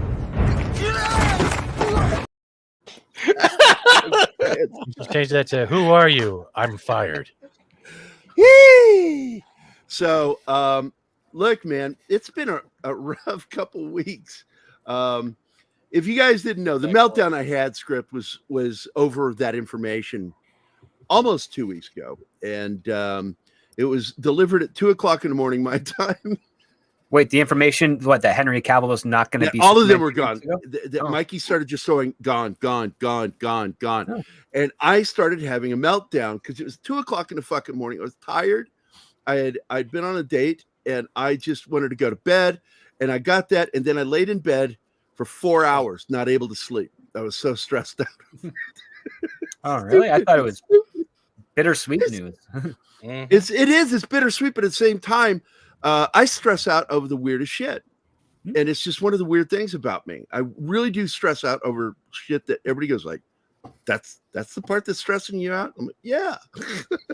it's like not the other part, but that part. I'm like, yeah, I know I'm weird. So anyway, I just simply ask him not to do that in the middle of the night again. Don't wait till morning. Wait till a good night's sleep. 2 a.m. is his special time. Yeah, it's a special time. For It's midnight. It's midnight for him. So, but to get us back on track, I want to, because look, I've got you guys, Script and Tom here in particular. And I trust both you guys' opinion. Don't always agree with it, but I do trust it very much so. And I hope you guys know that. Oh, yeah. No one has to like my opinions, but I don't like any of your opinions. But sadly, we're more right than we are wrong. That's the problem. No, I might hate our opinions, but we're. This is one of the few things that you don't hear. I admire both you guys, and so those are it's like one of the highest compliments I can pay somebody is how much I admire you guys. So having you on and getting to talk to you guys about this stuff is awesome. So let's suppose he delivers on this. My fear is that by doing this the way they did, there are a lot of the nerds out there, fans, boys and girls. So I hate it when they say fanboys. I fucking hate that shit. But you have a very large number of the Snyderverse fans that are, yes, some of them are cultish, but some of them are really nice people. And I know a few of them. And yeah, there's like 2 of them. You've turned them off. They're asleep right now. They're not that crazy. They're not watching the show. Marcus is definitely one of them. I like Marcus a lot. And what do you predict is going to happen if a lot of people don't go to see these films because of revolt, blowback, whatever you want to call it? Well, I've been trying to get this confirmed because one of my friends in advertising has said that this is the number he came to. But I'm really looking for other people to confirm. And he suspects that the domestic market of Snyder fans, with regards to the general audience, that's North America, Canada, US and Canada for North America, he says is around 13%. Yeah. And I don't really, I got to be honest, I don't care too much about the Snyder fans. I mean, don't get me wrong. Yeah. I like them for the most part. I want someone to be able to. What I mean is the casting. The casting is causing a major blowback on Twitter. I know you guys have seen it. Oh yeah, listen. There's always. Is it negligible? Do you think? Is it negligible? Yeah, it's negligible. Okay. I would say this: there's always going to be Henry Cavill. Even if he got to play Superman for another 10 years, he would have to have had a successor eventually. Oh yeah. So we're just getting it sooner than most people would, at least on the internet would. I think we would have all liked it. I wanted to see one more Man of Steel movie. Would have been nice to see him actually do Superman. I will say this: they will get a huge audience if in Superman's debut film, he does a miraculous, awesome save that gets people up out of their seats and cheers like they did in 78. because you don't have any of that in any of the appearances of Henry Cavill as Superman in any of those movies. Not once does he do a save where people are like, holy crap, wow, I'm sold, I'm convinced. He does fights. And here's the biggest problem with the Superman of previous DC. Superman has X-ray vision. He has telescopic vision. He doesn't have tunnel vision. And every fight he did was tunnel vision. He cared nothing about his surroundings. And that's anti-Superman. And that's kind of the reason. I just recently saw people, storyboard artists and Viz Cap artists are sharing their little sequences that they animated for Superman pitches before all this happened. One of them was Superman versus Lobo. It was the most it was beautifully animated, but it was the most boring thing I ever saw because it's Superman being punched. He's destroying stuff around him, trying to fight Lobo, but he cares nothing of his surroundings. The moment you get suspense is if Superman is punched and he's heading towards a building full of people and Superman just uses his super flight to stop an inch before touching the glass. That is tense. That is a sigh of relief and a oh no, oh crap moment.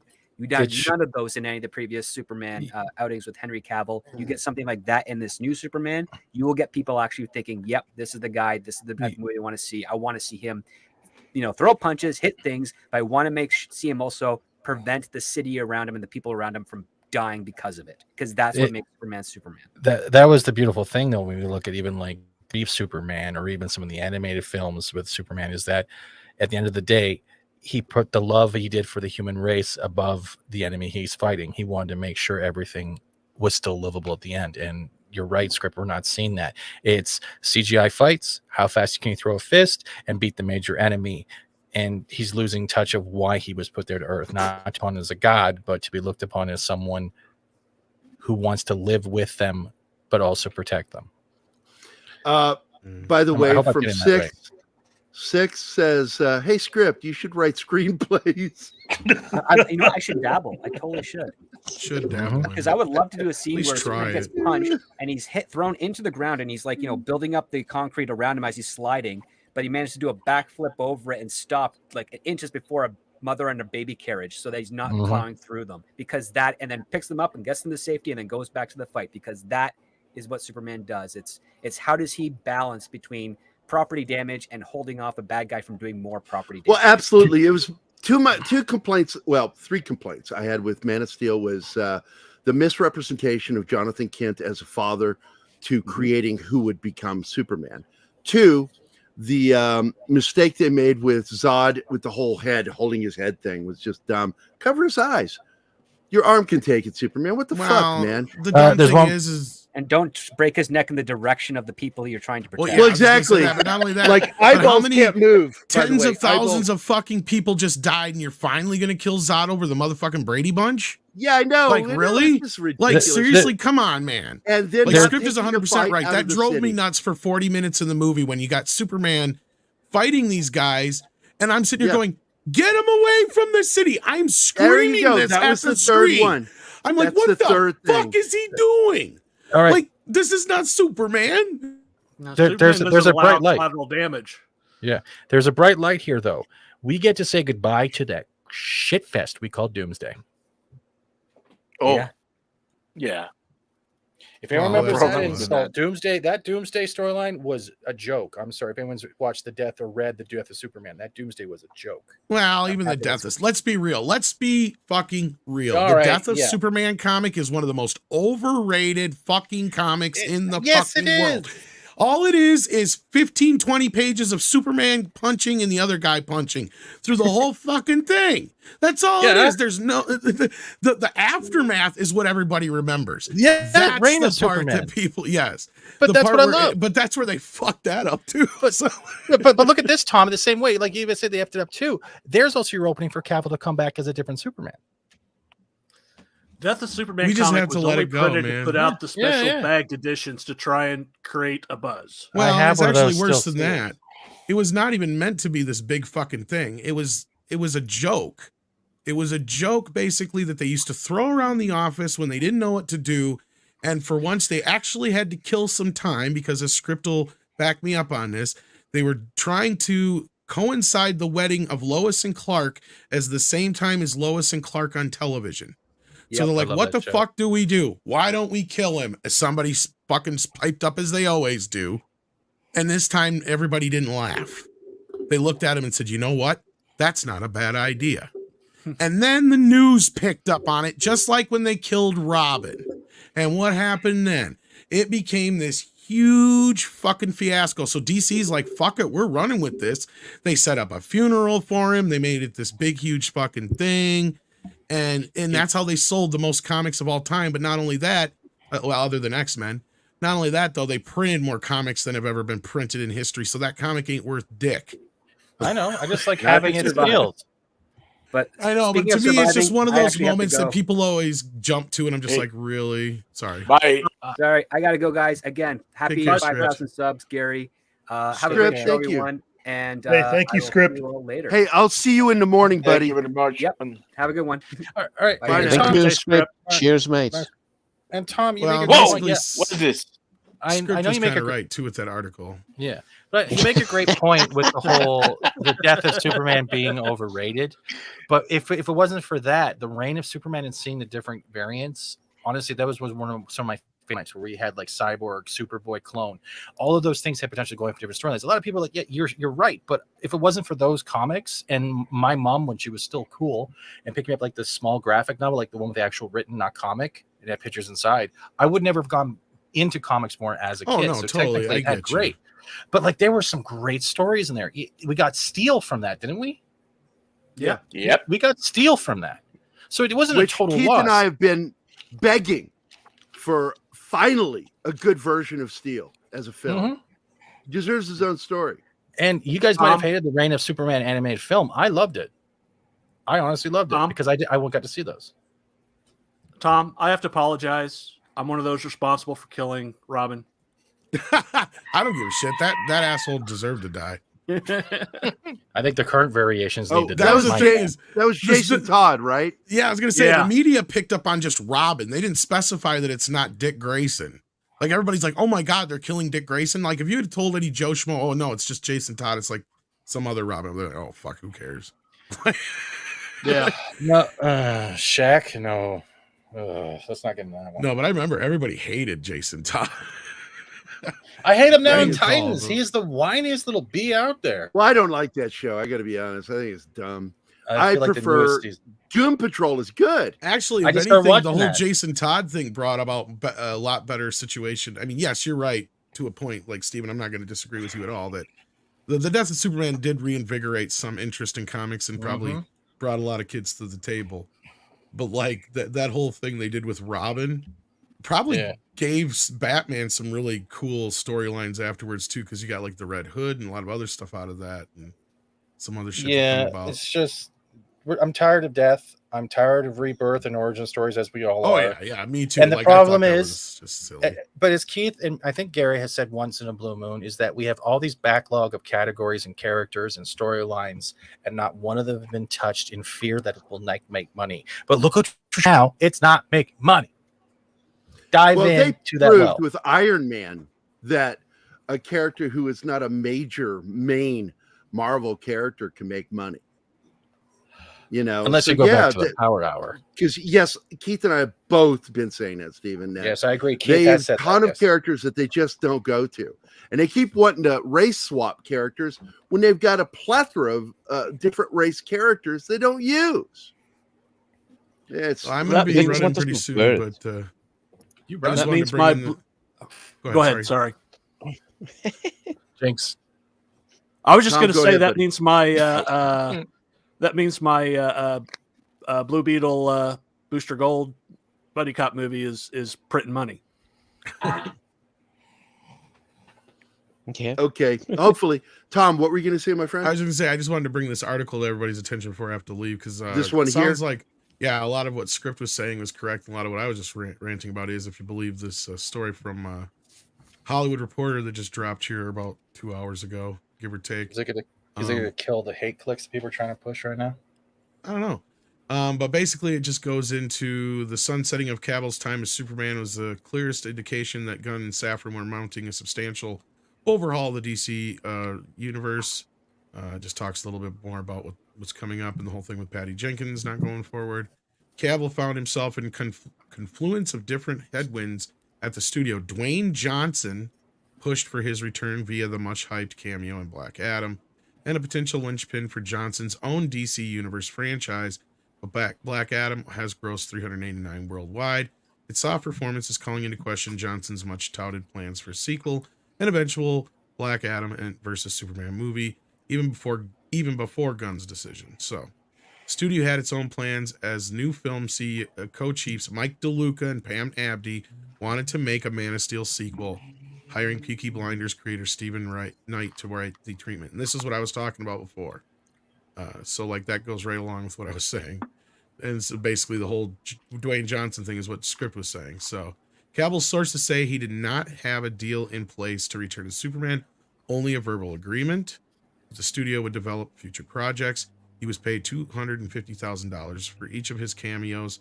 The actor in recent years had resurgence thanks to starring in Netflix, popularity fantasy series, blah, blah, blah, blah, blah. So yeah, basically that's what happened, kids. What I had said in script sounds like the case. So there was no bad blood. So that's one thing you can push aside. It might sound dirty and look dirty, but and if you see anyone trying to push the bad blood and the gun hates cast, nothing of the sort. You don't wine and dine someone with respect and lay it straight to the point. If you hate a person, you'd send them an email like Elon did to have the Twitter staff. Thank you to Six for sending that to my attention, especially since my internet's been down for all night. So yeah. By the way, so Real Wade Nation wants to know what's worse, Jason Todd or Batboy? Batboy clone. You mean Batman Beyond? That's not a clone. I don't know. That's not a clone. Well, not Terry McGinnis can't be. Terry McGinnis is a clone. So okay, the answer, Real Wade Nation, is nobody cares enough to know the information to answer your question. Sorry, buddy. Oh my God! You killed John. I almost killed John.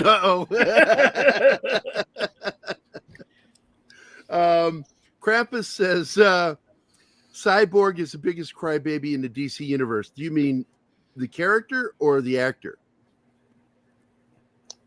I reckon he means the actor, right? Because of all that. I like the one. I'm assuming that's what he meant. Because I got to tell you, Cyborg's a badass character. I love that character. I have a quick question for all of you before Tom takes off, and I just want to quickly ask.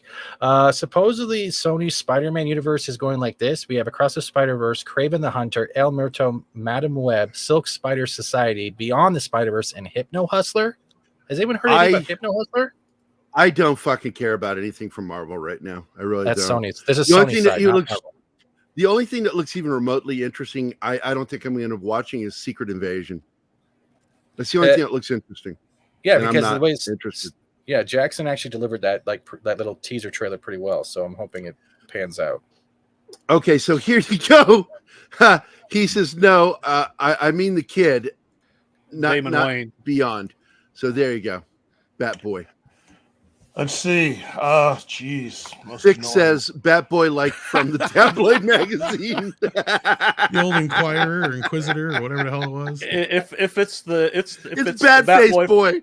Batface Boy. It's Batboy from the Inquirer, then it's definitely Jason Todd. I love that because for weeks and weeks we were going to get to see the Batboy live, and then he escaped at the last moment, went back to his cave. Never to be seen again. Our Muslim uncle says, what? Shaquille O'Neal killed it, literally. Yes, he did. It was terrible. He also killed Kazam. But I don't blame him for that. He just can't act. I mean, what were they thinking? What were they thinking doing that? Steel deserves to have his own story, and Keith and I have loved that character.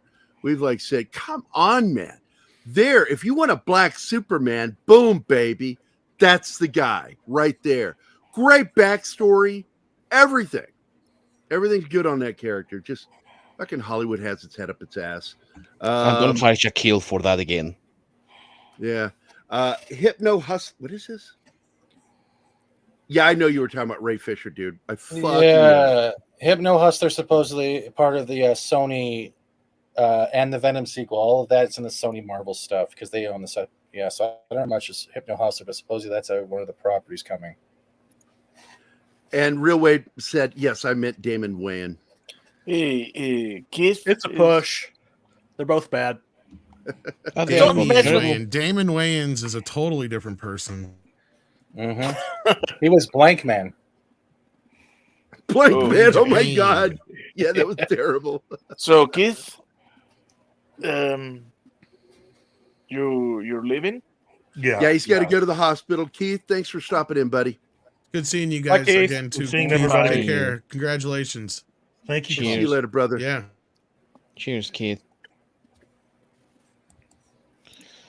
And Keith, Tom, you said you have to go too soon? Yeah, I'm gonna be heading out here soon too. But yeah, I'm happy to see you guys flourishing and having such success. I can't wait till see what you guys do in the future. Have you seen any of the UFO stuff that I do with Don Ecker?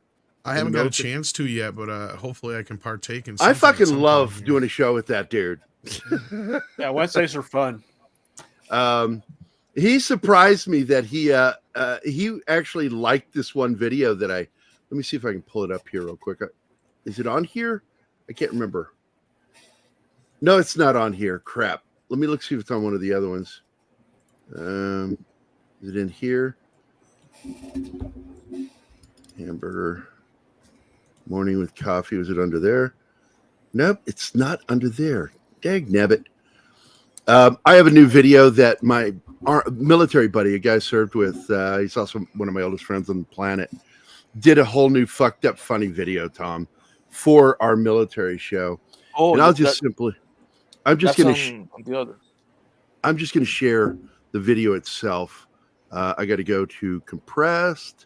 Let's go, guys. Come on, open up. There we go. Compressed. And number 3. This is the one. Enjoy this, man. This is fun. Warning. The following program involves discussions between military veterans. As such, it is almost guaranteed that there will be coarse language and crude subject matter. So if the words piss, fuck, cock, cunt, and shit offend you, or if openly discussing that one time you're butt-fucking your ex-girlfriend and her miniature pincher jumped up on the bed and started licking your asshole until you had the best orgasm of your life makes you uncomfortable, this might not be the place for you. Otherwise, enjoy.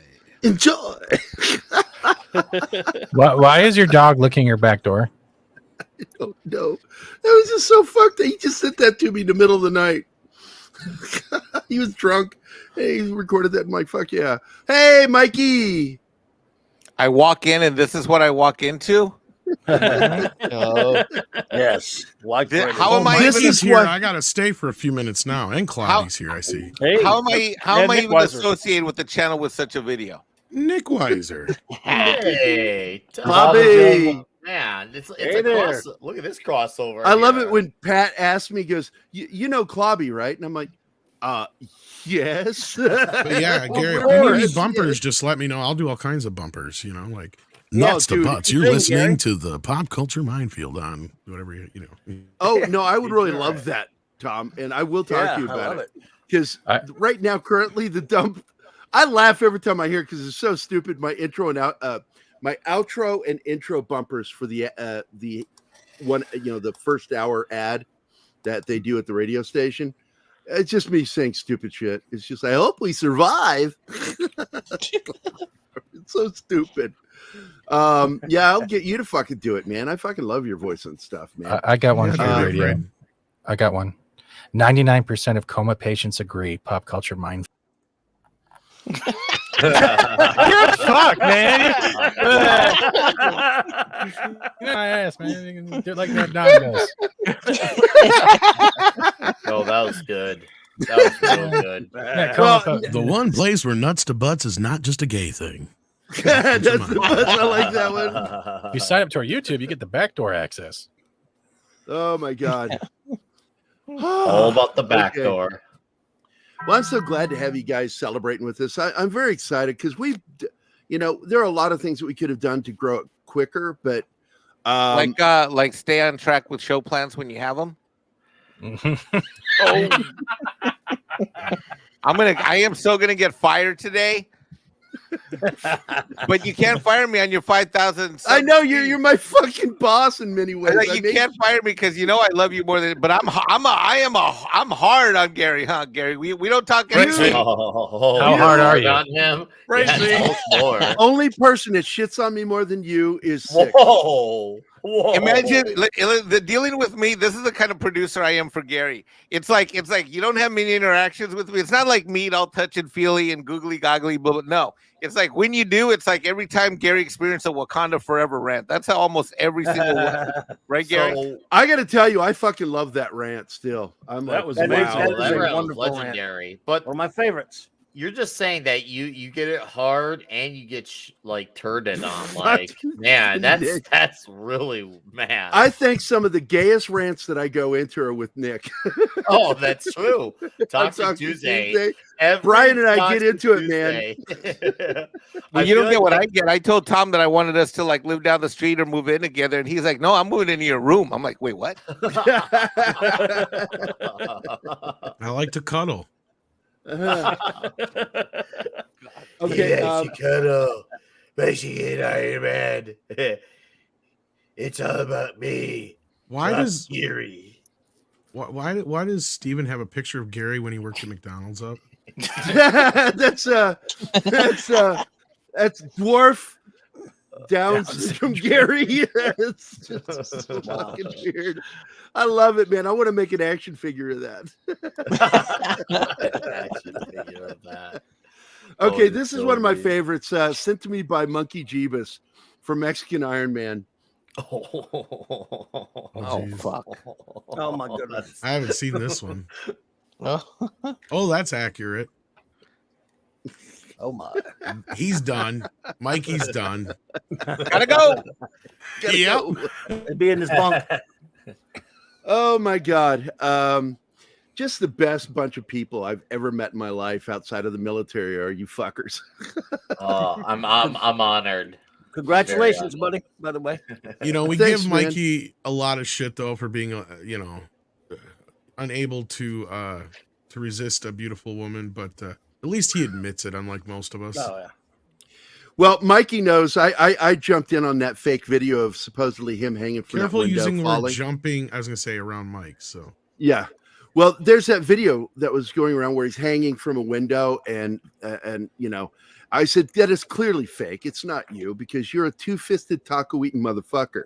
You I remember that. That was just pretty fall. fucking. You would just fucking fall and protect the tacos on the fall. That was pretty funny. Good night, Dart. You have to have Dart's leaving us. Where did Keith go? Did I miss him? Keith had to go back to the hospital with his mom. Yeah, Oh, no. sorry, man. Oh man. Yeah, they're dealing with some stuff right now with mom, and I pray for her every day. Oh wow.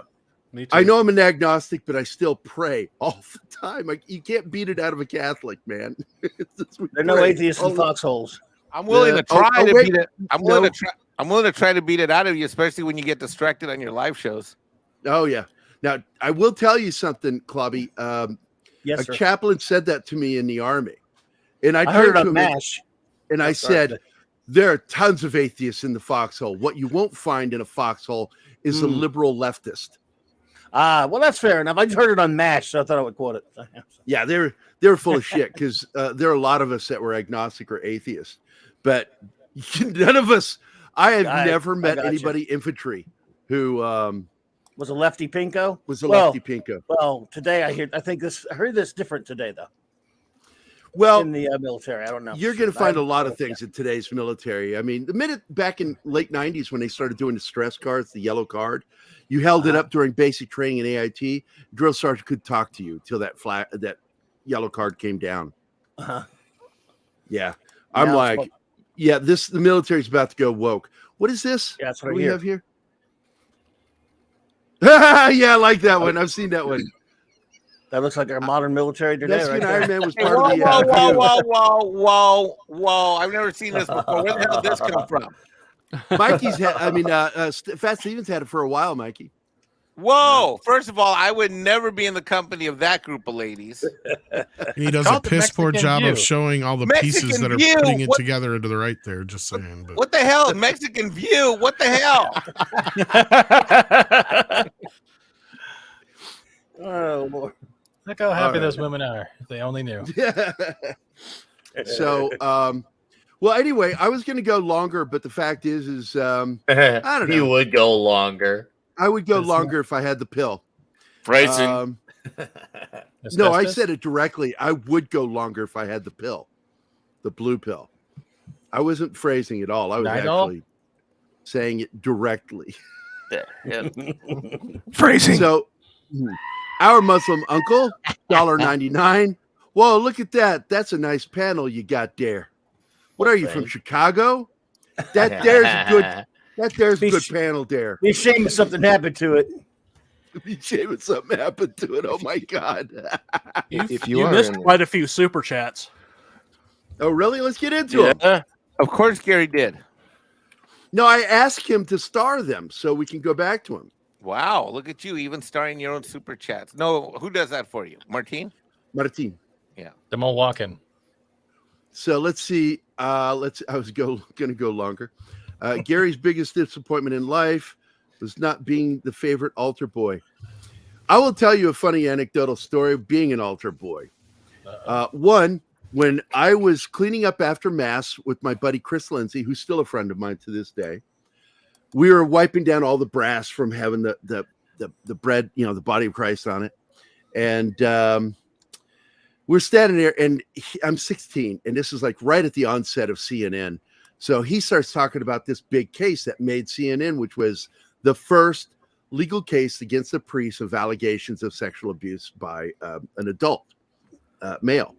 And so he's like talking to me. He says, "You see that?" I said, "No." I said, "We're poor. We have antenna TV." He goes, "Well, CNN is." I said, "I know what CNN is. I just don't have it." He goes, "Well, CNN says that this is like just the tip of the iceberg, that there's going to be like thousands, maybe even millions over the years of cases coming forward about priest abuse cases." And I said, "Really?" He says, "Yeah, a lot of these, stories of these priests that have abused little boys and girls." I went, "Really?" He's like, "Yeah." And we were quiet for a few seconds, finishing wiping up. And then I turned to him. I said, "So what, are we ugly?" But I'm punks. No, wait. Then I hear behind me Father Weems, my godfather, go, "What are you boys laughing at?" Oh, that's an actual story. I thought it was a joke for a minute because it reminded me. No, of it's true. It's a true story. Absolutely 100% true. And Chris threw me under the bus and says, "Gary told a joke." And I'm like, So I had to tell a joke, and it was really dumb. And he called me an idiot because the joke was stupid. But how about we leave the joke telling to someone who's actually funny, like Fat Steven? Oh, thank you. I would like to say something funny, but Gary took all the air out of the. Oh, I got a better one. Look at that. I'll just tell mine then. Careful. There's an altar boy in confession, and he's like, "Father, forgive me. I believe I've sinned. I think I have carnal knowledge." And he goes, "Really?" He goes, "Yes. The other father gave me a Snickers bar for oral copulation." He goes, "Well, that's insane. That's just egregious. I'd give you 2."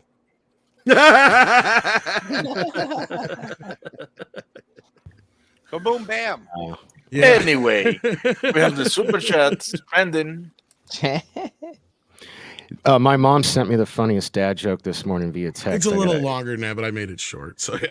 It's why did the snowman pull down his pants? He heard the snowblower was coming. That's a mom joke there. So.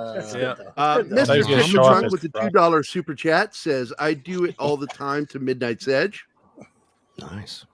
I don't know what all he does. night long. He's talking about doing super chats at the last minute to extend the show. Oh yeah, it's funny. He's done it to us a few times. Wait. I accidentally unstart one of those super chat. Here. When's the punchline? This. P.S. Super chat speed bump. Super chat. There we go. Thank you, sir. And Das Wolfen said, "Here is the 5K and more. You need more Das Wolfen." Oh, yeah. Okay. Says, actually, save hers for last. Let's see. Dust Wolfen paid me to say he's my favorite. Thank you, sir. Nope, save that one for the next one too. Let's go. Congrats. Let me do it. Okay. I got it. Congrats on 5K. Relax and carry on. Thank you, sir. And thank you for your $2. And you're on the show, right? Is Mark here? No, Mark is not here. No, that's Clobby. Mark D. Hey, Yeah, Mark D with a C. The Sunday night Mark show. D with a Oh C no, it's somewhere. Mark He's C with the big D. Oh, There he is, Oh, Mark yeah. D. What? Oh, Great Mark D. Mark C with the Engineer big right D. there. I He's wasn't. got a giant D on his hat. It's a giant D. Yeah. Thank you, sir. That's the Then we chief got engineer. Krampus Jeebus. No, that's not a super chat. Where's the super chat? We got more. Nope, that's it. Now we will go to these last two. Mr. Tickletrack with a Canadian super chat of $2. Please end the show. And the final one is $6. $5 super chat. Please end the show. And you get your wishes. It's 2 hours. I want to thank everybody for being here, man. And Tom, Clobby, Mexican Iron Man, Mikey, all you guys, 32, Nick Weiser, Andre, and fucking Mikey Sutton. Everybody for dropping in. And of course, thank you, my fellow panelists who are always here. Thank you. What's our names, Gary? Yours is Fat Steven. Clobby hasn't gotten to say but like 2 things. That's Yeah, I okay. know, but we hit the 2 hours. And Congrats, it's like, man. That's all it is. I'm glad to be here, buddy. Thank you. Yeah, and thanks a lot, man. congratulations. And I do want to talk to you after the show. So, but Sure, thanks for everybody being here. Have a great weekend. Hope you drop in to see us tomorrow for Saturday morning fun time. It's going to be our year-end top list of movies of our favorite films, the whole group. So everybody have a great day. Enjoy your Friday. Merry And Christmas, everybody, all that stuff. be like me. Be more like me and fuck off. Hey guys, thanks for watching Pop Culture Minefield. If you've enjoyed the show, please make sure to like, subscribe, and don't forget to click the bell icon for updates on our shows and channel. Also, please leave a comment, and we'd like to know what you thought of the episode, as well as letting us know if there's something you'd like us to cover in a future episode. Don't forget that you can become a member of Pop Culture Minefield now. Make sure to visit our membership page and merch store at popcultureminefield.com. You can always find Pop Culture Minefield on Twitter, Facebook, Instagram, YouTube, and Twitch.